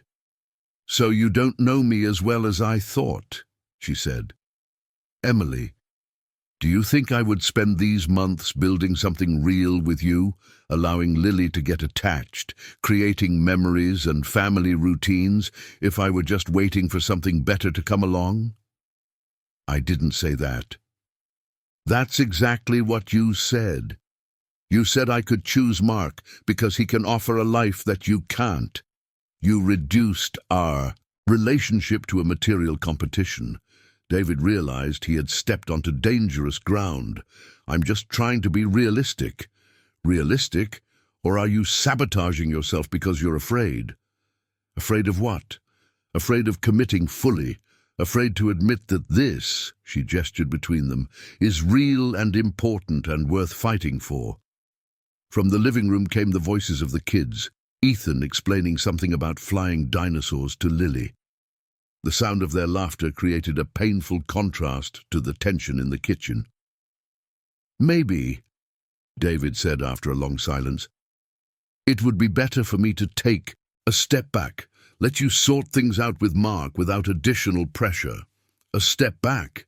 Maybe we should slow down, see each other less until you have clarity about what you want. Emily felt as if she had been punched in the stomach. Is that what you want? It's what I think is best for everyone, especially for the kids. Are you breaking up with me? I'm giving space. It's the same thing, David. You're running away when things got complicated. I'm not running away, I'm being responsible. You're being cowardly. The accusation hurt because it had a ring of truth. David knew he was protecting himself, building walls before anyone could hurt him again. Maybe I am cowardly, he admitted. But I'd rather be cowardly than see Ethan go through what he went through when Sarah left. And I wish you trusted me enough to know that I would never do that to Ethan or to you. They fell silent, each processing the conversation that had taken a turn neither of them wanted.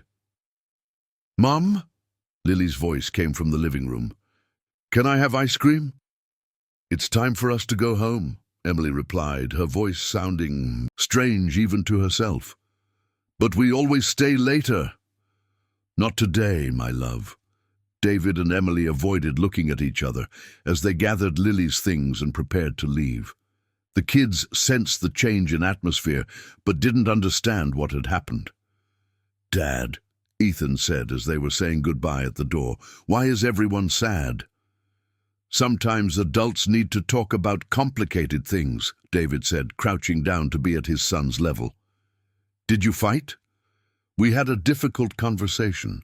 But you will make up, right, like Lily and I do when we fight?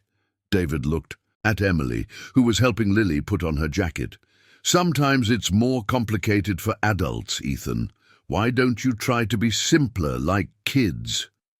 Ethan's innocent question echoed in David's mind, even after they left. Why couldn't they really be simpler? Why was he complicating something that just a few days ago seemed... That night, after Ethan fell asleep, David sat on the balcony of his apartment, looking at the city lights and wondering if he had made the right decision. On the other side of the city, Emily was doing the same thing, questioning whether she had been unfair to him or if she truly deserved someone who wouldn't doubt her feelings at the first sign of trouble. Both went to bed with the uncomfortable feeling that they had lost something important, and neither knew how to get it back. The 3 weeks that followed were a study in painful contrasts. David and Emily greeted each other politely at school, exchanged short messages about practical matters involving the kids, but the intimacy they had built seemed to have evaporated overnight. Ethan and Lily, confused by the sudden change, kept asking to play together, forcing awkward encounters between the adults, who were clearly avoiding each other. Mark took advantage of the distance between David and Emily to intensify his efforts. He showed up punctually at the school pickup for Lily, brought increasingly elaborate gifts, and insisted on conversations about rebuilding our family. Emily, still hurt by David and genuinely confused about her own motivations, began to consider giving Mark the chance he was asking for. "Maybe he really has changed," she said to Marina one Thursday afternoon while they worked on the design of a house in a trendy neighborhood. "People can change, can't they?" Marina stopped drawing and looked at her friend with concern. "Emily, are you serious? He has been trying hard to prove that he is different now, and Lily deserves to have a present father, doesn't she?" "Lily deserves to have consistent and reliable adults in her life," Marina corrected.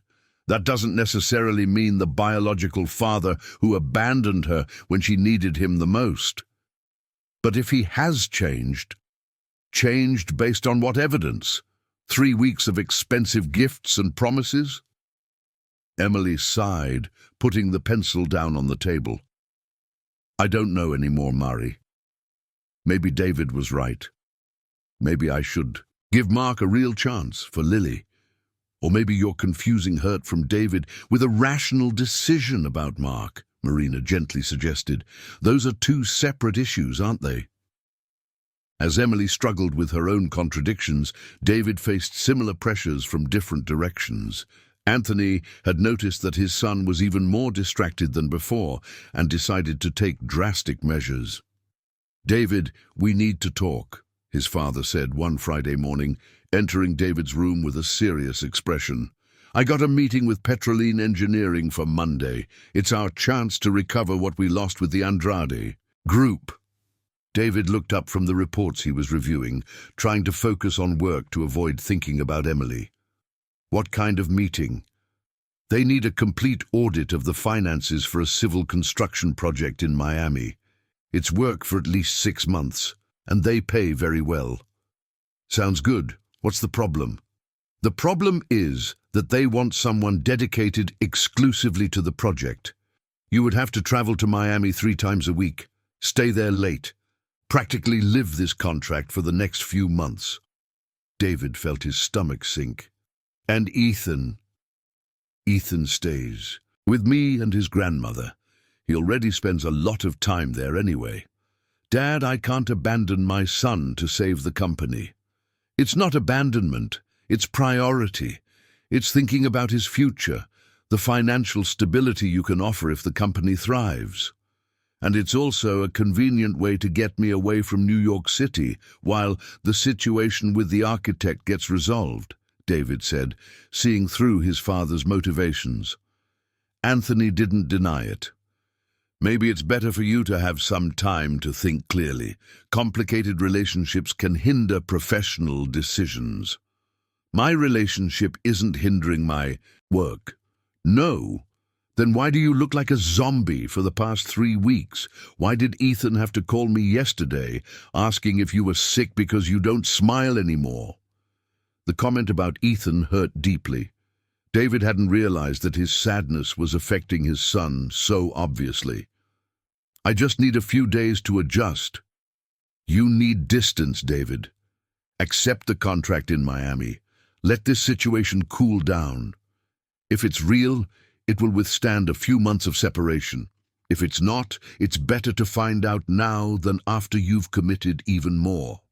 That Afternoon, a disturbing coincidence would change everything for Emily. She was at a local coffee shop near the office, reviewing architectural plans while having coffee, when she overheard a conversation at the next table that made her blood run cold.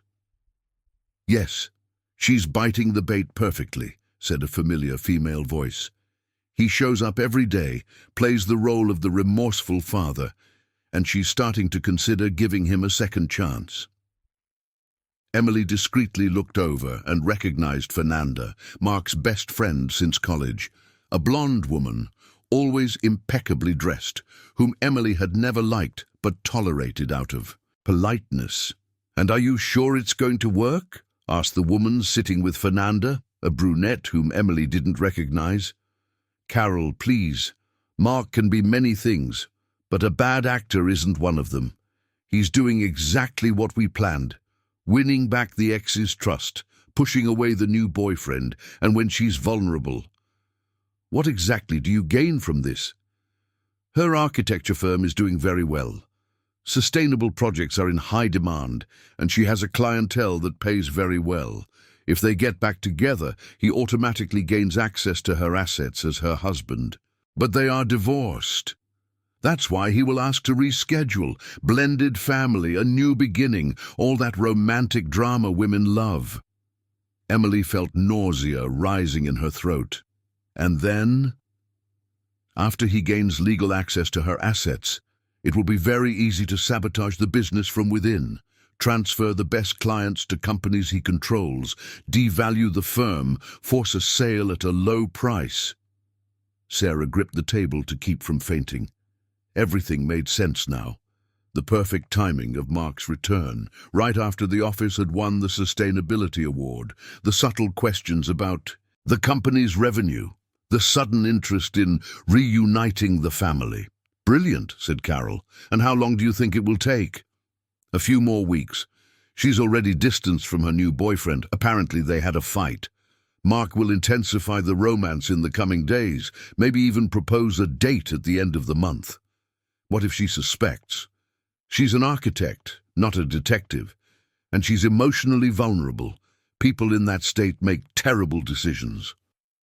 Sarah stood up from the table with shaky legs, grabbed her things, and left the cafe before Marina noticed. In the car parked on the street, she finally allowed the tears she had been holding back to flow. It wasn't just the discovery of Mark's plan that devastated her, though that was terrible enough. It was the realization of how she had treated David, how she had accused him of being cowardly when, in fact, his protective instincts were absolutely correct. How she had considered giving Mark a chance, just when she should have been fighting for the man she truly loved. With trembling hands, she picked up her phone and dialed David's number. She needed to tell him what she had discovered. She needed to apologize. She needed... "The number you dialed is temporarily out of service," said the automated voice. She tried again with the same result.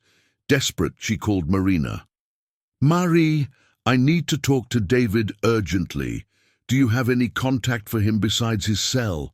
"Sarah, are you okay? You sound like you're crying." "I am. It's a long story. Do you know anyone who can help me find David?" "Actually, I heard a rumor yesterday that might explain why you can't reach him. My cousin works at the accounting firm where her ex-husband is a partner, and she said David Johnson was assigned to a project in Miami. He'll be traveling for the next few months." Sarah's heart sank. "Miami? Apparently, it's a very important contract. His father secured it to save the company." "Or to keep David away from me," Sarah murmured, fully understanding the motivations behind the decision. "Sarah, what's going on?" "I made a terrible mistake, Marie. A mistake that may have cost me the only person who truly loved me." That night, Sarah tried unsuccessfully to contact David. She sent messages that went undelivered, tried calling several times, even considered going to his apartment. But Marina convinced her that it might seem invasive after 3 weeks of distance. "If he's in Miami for work, he's probably in some meeting or area with poor signal," Marina said, trying to reassure her friend. Try tomorrow. But Saturday came with no contact from David, and Sunday too. On Monday, Sarah went to Lily's school, hoping to find Ethan and maybe get information about his father, but the child didn't show up. Ethan is spending a few days with his grandparents, the teacher explained, when Sarah discreetly asked. His father is traveling for work. The realization that David had truly distanced himself from her, from New York City, possibly for good, hit Sarah like a punch. She had lost him. The exact moment she discovered the truth about Mark, when she needed David's support and love the most, he was far away, protecting himself from the pain she had caused. That afternoon, when Mark showed up at her office with a bouquet of expensive flowers and a smile that she now saw as completely fake, Sarah had to make the greatest effort of her life to maintain her composure. "Hi, love," he said, as if they had been dating forever. "I brought flowers to brighten your day." "How kind," she said, forcing a smile. "I was thinking, how about we have dinner tonight? Just the two of us. Lily can stay with your mother." "Actually," Sarah said, an idea forming in her mind, "I would love to have dinner with you. I have some important things to discuss." "Great. I reserved a table at an upscale restaurant, 8 o'clock. "Perfect." If Mark wanted to play, she would be ready. But first, she needed to record a conversation that would expose the whole truth. And then, somehow, she needed to find a way to win back the man she had lost due to her own stupidity. The war was just beginning, but this time, Sarah knew exactly who she was fighting against. And she did not intend to lose. The dinner at the upscale restaurant was set for 8 in the evening, but Sarah had spent the entire day strategically preparing. First, she installed a recording app on her phone, something Marina had suggested, just in case you need legal evidence later. Then she carefully chose her outfit, an elegant black dress that Mark had always praised, flawless makeup, and the perfume he claimed to love. If she was going to play the role of the ex-wife considering reconciliation, she would do it convincingly. The restaurant was at its usual splendor. Golden lights, luxurious furnishings, and an atmosphere that screamed expensive sophistication. Mark had secured a reserved table, away from prying ears, perfect for the intimate conversation Sarah planned. "You look stunning," Mark said when she arrived, theatrically kissing her hand. "Even more beautiful than I remembered." "Thank you," Sarah replied, discreetly activating her phone's recorder before placing it on the table. "You look good too." It was true. Mark had always been attractive. Tall, dark hair neatly styled, expensive clothes that showcased his fit physique. He was exactly the type of man who impressed on first dates and at events. Mark was trying to navigate the social waters. The problem was what lay beneath the polished surface. "I ordered a bottle of your favorite Cabernet Sauvignon," he said, signaling to the sommelier. "Remember, we always had it on our anniversary." "I remember," said Sarah, forcing nostalgia into her voice. "You have an incredible memory for romantic details." "It's because you've always been special to me, Sarah, even when I was stupid enough to leave." "Speaking of which," she said, adjusting in her chair to get closer to her phone, "you never told me exactly why you decided to come back now. After all this time." Mark took a sip of the wine, clearly prepared for the question. "Self-discovery. 3 years in London gave me perspective. I realized I had thrown away the most important thing in my life, my family." "And what were you doing in London specifically?" "Financial consulting for European companies looking to invest in Brazil. Well-paid work, but empty. I wake up every day thinking about what I lost." "That must have been lonely." "Very. There were other Brazilians there, of course, but no one filled the void that you two left in my heart." Sarah almost rolled her eyes. Even knowing it was all a lie, Mark's performance was impressively convincing. And now you want to rebuild our family. More than anything in the world, he said, taking her hand across the table. I know you're involved with that accountant, but David, yes, David, but is that really what's best for Lily? She needs stability, a real father, not a temporary substitute. A temporary substitute? Sarah, be realistic. How long have you known this man? A few months? And he already has a child, his own responsibilities. Do you really think he will prioritize Lily the way a biological father would? And would you prioritize? Of course. She's my daughter, my blood. There's nothing more important to me than rebuilding our family. Sarah took a sip of the wine, feeling the hypocrisy of Mark's words burning her throat more than the alcohol. And how do you imagine this rebuilding would look? Us living together again? We can start slow, said Mark, his hands warming over hers. Maybe I could rent something close to your apartment, spend more time with Lily, gradually regain her trust, and yours too. And then? Then who knows? Maybe even remarry, give Lily the stable family she deserves. Bingo. Sarah felt adrenaline coursing through her veins, but kept her expression neutral. Remarry? You thought about that? Every day. Mark lied with impressive conviction. I know I was an idiot for leaving, but people grow, Sarah. They mature. I'm not that irresponsible man who abandoned his family anymore. And what changed, specifically? My perspective on what really matters in life. Before, I was focused only on my career, on making money, on impressing others. Now, I know that family is everything, that being a father is the most important role a man can have.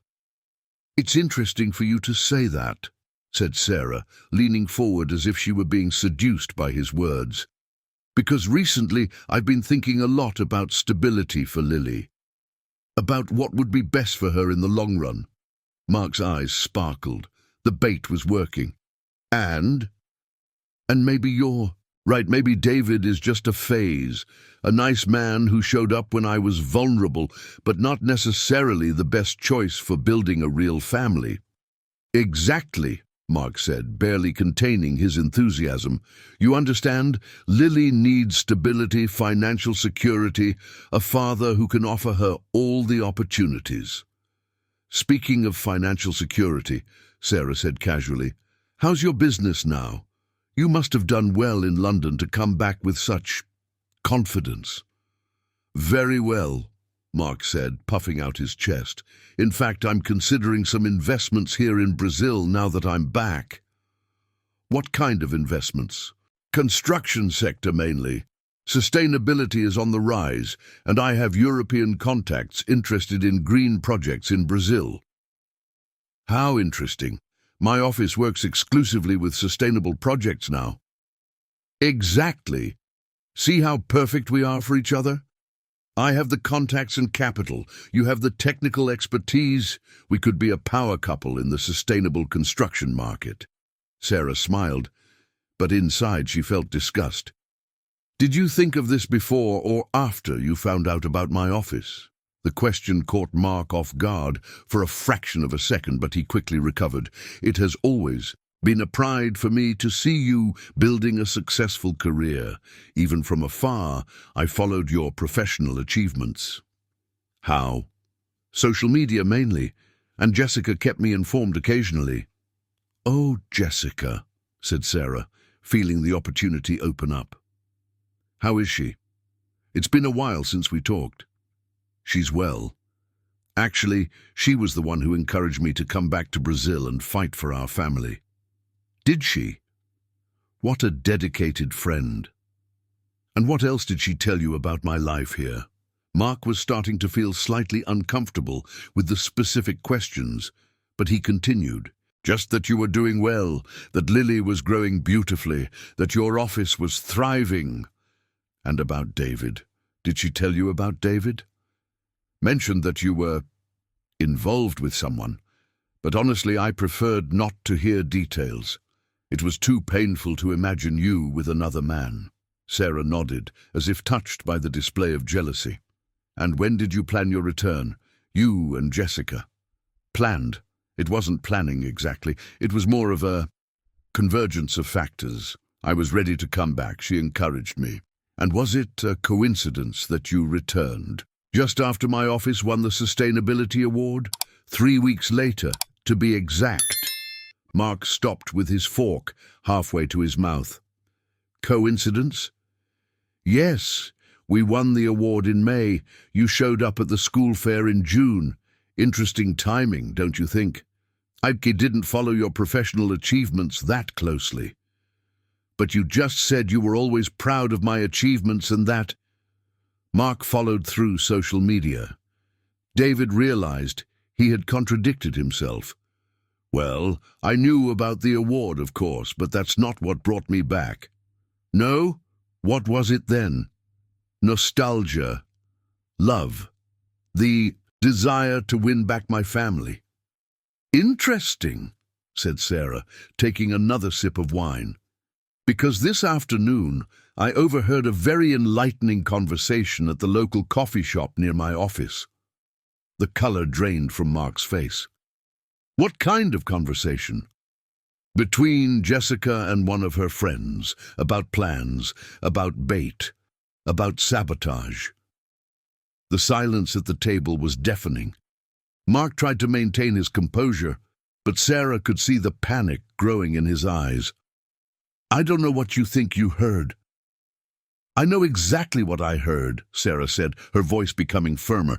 I heard Jessica explaining in detail how you planned your return, how you would play the role of the remorseful father, how you would use Lily to manipulate me, and how the ultimate objective was to gain access to my assets and sabotage my business from within. Mark tried to deny it, but his body language betrayed him completely. Sarah, you're misunderstanding. Am I? Then explain to me why Jessica said, and I quote, "The daughter is just a means to an end. He doesn't really care about the girl." The last vestige of pretense disappeared from Mark's face. Realizing he had been found out, his mask of the remorseful man finally fell, revealing the calculating coldness that had always existed beneath. So you know, he said, his voice losing all the forced sweetness of the last few minutes. I know everything, Sarah replied, no longer trying to hide her disgust. The question is, what do you intend to do now? Mark leaned back in his chair, studying Sarah with cold eyes. What do I intend to do? Continue with the plan, obviously. Even knowing that I found out? Sarah, you may know about the plans, but that doesn't change the facts. I am Lily's biological father. I have rights, and you just broke up with your little accountant boyfriend. You're vulnerable, lonely. Who's going to believe that you're not being paranoid? I have a recording of our entire conversation. Mark laughed, but it was a sound without humor. And recordings can be edited, fabricated. Besides, I only said that I want to rebuild my family. Nothing illegal about that. And Jessica's conversation? Hearsay, inadmissible in court, even if it were true, which I'm not admitting. Sarah felt a chill in her stomach as she realized that Mark had thought of every legal angle. But here's a proposal for you, he continued, leaning forward with a predatory smile. You can fight me in court, spend a fortune on lawyers, expose Lily to a traumatic legal battle, or you can be reasonable. Give me what I want, and I'll make this easy for everyone. And what do you want exactly? 50% of your office, joint custody of Lily. And if you're really cooperative, I might even let you keep the illusion that we're a happy reunited family. And if I refuse, then I'll make your life a living hell. I'll fight you for full custody, claiming that you're an unfit mother who prioritizes work over her daughter. I'll sabotage your clients, spread rumors about your professionalism. By the time I'm done, you won't have a business left or a daughter.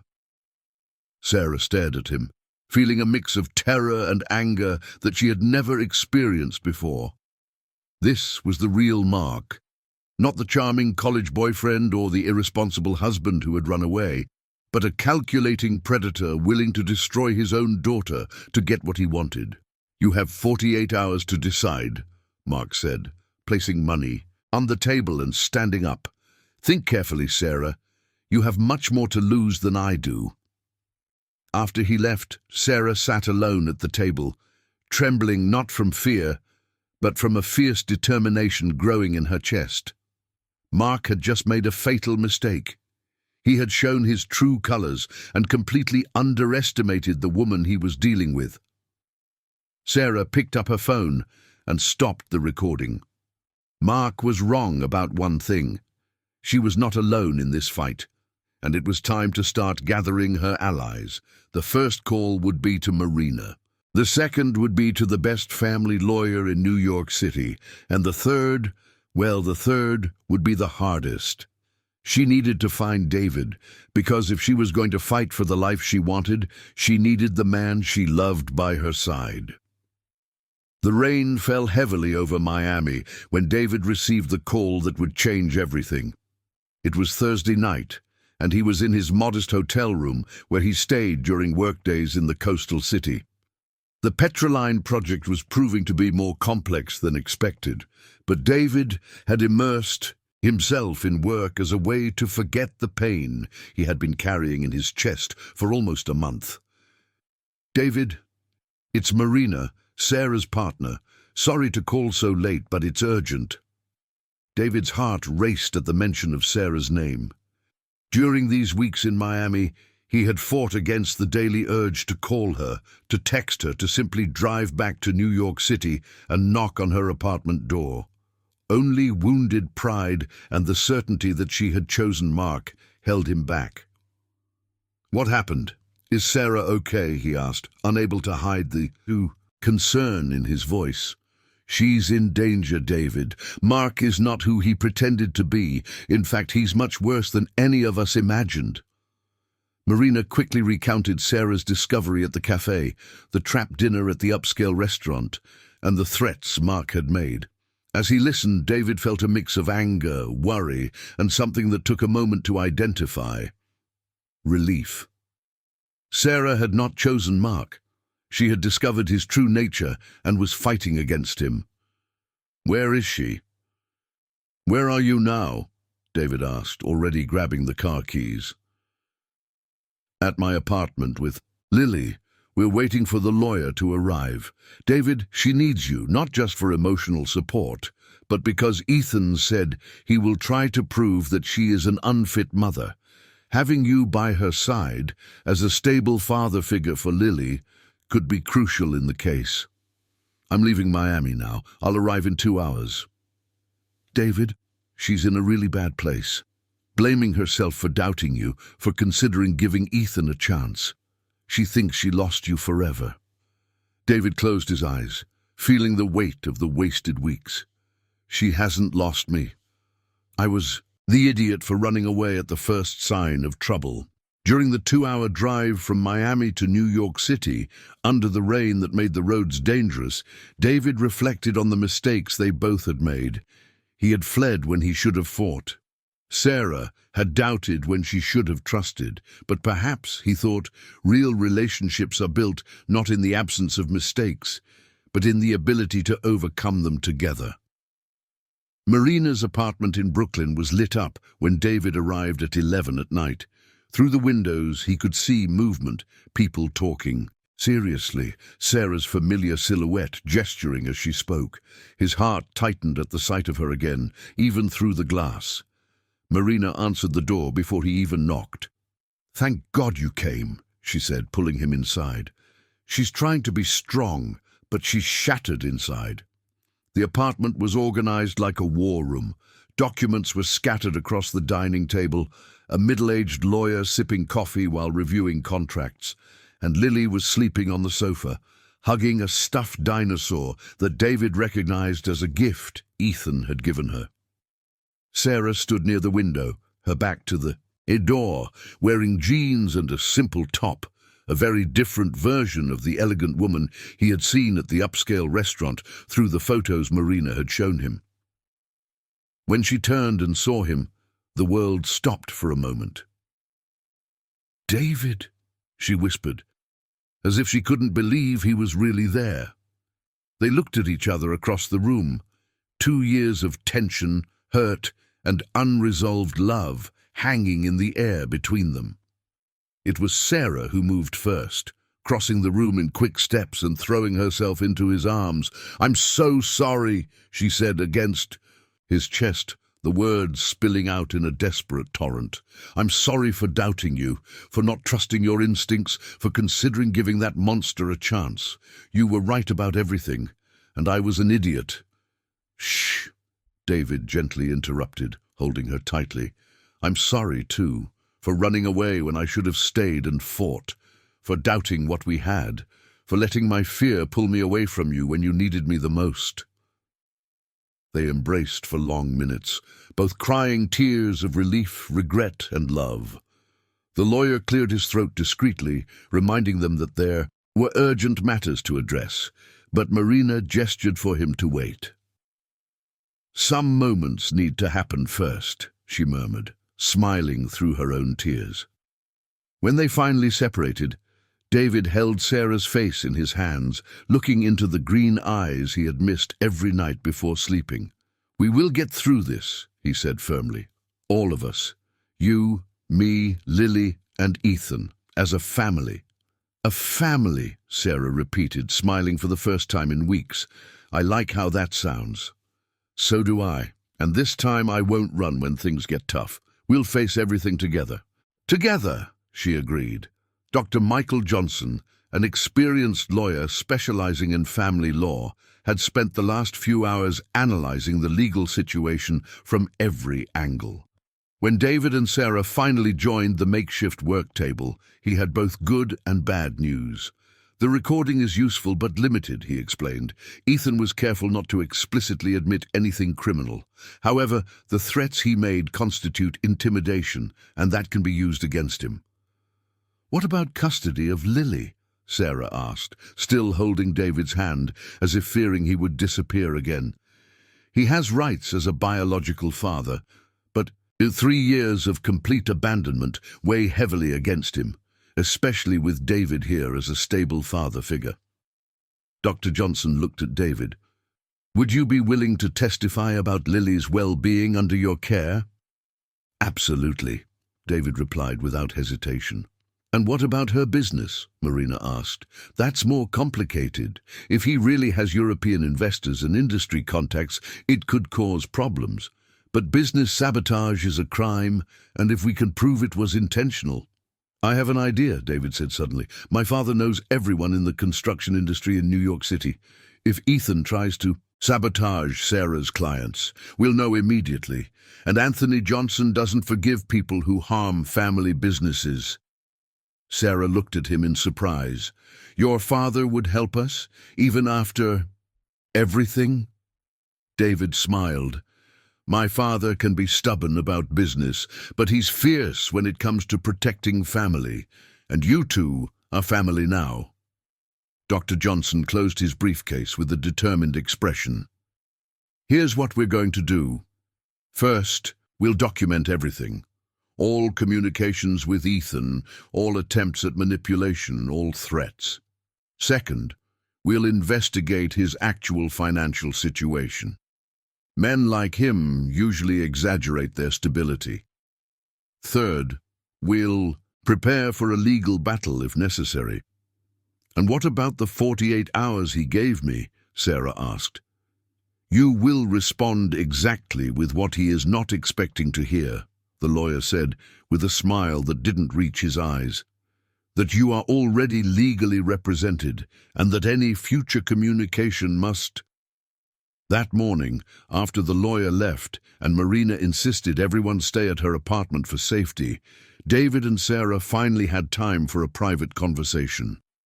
Lily was still sleeping on the couch, and Marina had retreated to her bedroom, leaving them on the balcony overlooking the city lights. "David," Sarah said, hugging her knees while sitting in Marina's rocking chair, "can I ask something that might sound selfish?" "Anything." "Why did you come back? Not just because Marina called, but why do you still care about me after how I treated you?" David sat on the floor next to her chair, leaning against the wall. Because I love you. It's that simple. Even after I doubted you, even after I considered getting back with Mark. Sarah, you were trying to do what you thought was best for Lily. As a father, I completely understand that. And honestly, maybe you needed to figure out who Mark really was to be able to truly move on. Aren't you angry? I'm angry that I wasted almost a month away from you because of foolish pride. I'm angry at myself for not fighting for you when I should have. But angry at you? No, never. Sarah reached out her hand to him, intertwining their fingers. I love you too, more than I thought it was possible to love someone. Then let's stop punishing ourselves for past mistakes and start building our future. Our future, she repeated, liking how the words sounded. What do you imagine it would be like? Well, David said, kissing her palm, I imagine a house big enough for 4 people, with a garden where Ethan and Lily can play, and a kitchen where I can cook for my family every night. I imagine weekends at the park, vacations at the beach, discussions about homework, and which movie to watch at the cinema. And do you imagine us married? I imagine us committed to each other in the way that 2 people can be. If that means a civil marriage, a religious ceremony, or simply a promise made under the stars, I don't care. What matters is that we're together. I would like the ceremony, Sarah said shyly. Nothing big or extravagant, but something official. For Ethan and Lily to understand that we are a real family. Then we'll have a ceremony, David said, as if it were the simplest thing in the world, after this whole situation with Mark is resolved. And what if he causes real problems? What if the legal battle drags on for months? Then we'll face months of legal battles, together. And in the end, when we win, because we will win, our victory will be even sweeter. They talked until dawn, planning not only how they would deal with Mark, but how they would build their life together. David called Ethan at their grandparents' house, explaining that he was back in New York City and that soon they would all be together again. The joy in the boy's voice was audible even to Sarah. Dad, does this mean Aunt Sarah and Lily are going to live with us? It means we're going to be a real family, Ethan. Finally! I knew you guys would stop being silly and get back together. When Lily woke up and saw David in the kitchen making pancakes with her mother, she ran to hug him as if he were a hero returning from war. Uncle David, you're back. Now we can be a family like in the movies. Yes, Princess, David said, lifting her into his arms. Now we can be a family like in the movies. The following week, while Dr. Johnson worked on the legal aspects of the case, David and Sarah made a decision that surprised everyone. They bought a house together in Brooklyn, 3 blocks from Ethan and Lily's school. It was an old house that needed renovations, with a large garden and a spacious kitchen that David imagined filling with the aroma of family meals. Are you sure you're not rushing things? Marina asked when they told her about the purchase. Marina, Sarah said, painting Lily's toenails in the garden of their new house, while David and Ethan set up a picnic table. After almost losing everything due to hesitation and fear, I learned that when you find something real and true, you don't waste time. You embrace it with strength and don't let it slip away. And that's exactly what they did.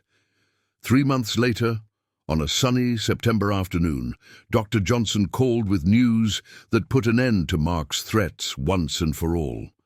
An investigation had revealed that his claims about European investors were false, that he owed taxes in 3 countries, and that there was a pending arrest warrant in London for corporate fraud. Mark had fled Brazil the previous morning, leaving behind only debts and a ruined reputation. It's over, Dr. Johnson said. He won't bother you again. That night, David prepared a special dinner to celebrate. Ethan and Lily helped. In the kitchen, the 4 of them working in perfect harmony to create a meal they enjoyed in the garden of their new house. under the stars that began to appear in the New York City sky. "Dad," Ethan said as they were finishing dessert, "can I ask a question?" "Of course." "When are you and Aunt Sarah going to get married? Because Lily and I have already picked our outfits." David and Sarah exchanged glances and laughed, realizing they had been completely manipulated by two kids who understood love better than many adults. "Well," David said, taking Sarah's hand, across the table, "I think that depends on an important answer." He stood up from his chair and knelt beside Sarah, pulling a small box from his pocket that made Ethan and Lily scream with joy. "Sarah Smith," he said, his voice trembling with emotion, "will you marry me and officially build this family? A crazy and perfect woman who somehow found her way through grocery stores, school fairs, and all possible confusions." "Yes," Sarah said, tears streaming down her face as he placed the ring on her finger. 1,000 times, yes. The wedding took place 2 months later, in a small and intimate ceremony in the garden of the house that was now truly theirs. Ethan was the best man, Lily was the maid of honor, and Marina was the matron of honor who cried more than the bride herself. Anthony Johnson, who had become a fierce advocate for his architect daughter-in-law, walked Sarah down the aisle. "Welcome officially to the family," he whispered, kissing her cheek. "You brought the light back to my son's eyes." And when David and Sarah kissed as husband and wife under the same stars that had witnessed their promise months before, Ethan and Lily applauded as if it were the happy ending of the best movie they had ever seen. Because sometimes, David thought while holding his new wife, happy endings don't happen despite difficulties. They happen because of them. And sometimes, lonely hearts meet among the aisles of grocery stores and discover that family is not about perfection, but about choosing to love through all imperfections. 6 months after the wedding, on an ordinary Tuesday afternoon, David and Sarah were shopping at the same grocery store where they had met, now accompanied by Ethan and Lily, when Sarah stopped in the children's products aisle, holding a bottle of prenatal vitamins. "David," she said with a mischievous smile, "remember the first time we met here? How could I forget? You were crying and I offered you a tissue. And what if I told you that maybe in a few months we'll need to buy baby vitamins again?" David looked at the bottle in her hands, then at her radiant face, and understood. Seriously? Seriously? Ethan and Lily, who had overheard the conversation, began to jump and shout in the middle of the grocery store, making other shoppers smile with their contagious joy. "We're going to have a real brother," Lily shouted. "Or sister," Ethan added. "I don't care." And there, among the same shelves where lonely hearts had met a 1.5 years earlier, a complete family celebrated the arrival of another member to their improbable and perfect love story. Because sometimes the best encounters happen in the most unexpected places, and sometimes tears of sadness in grocery stores turn into tears of joy when two people decide to face life together, one Tuesday at a time. Leave a like, subscribe to the channel, and turn on the notification bell. And if you watched until here, comment, "I watched until here," and share your opinion about this story. Oh, and don't forget to watch the next video that appears on the final screen. It's very exciting.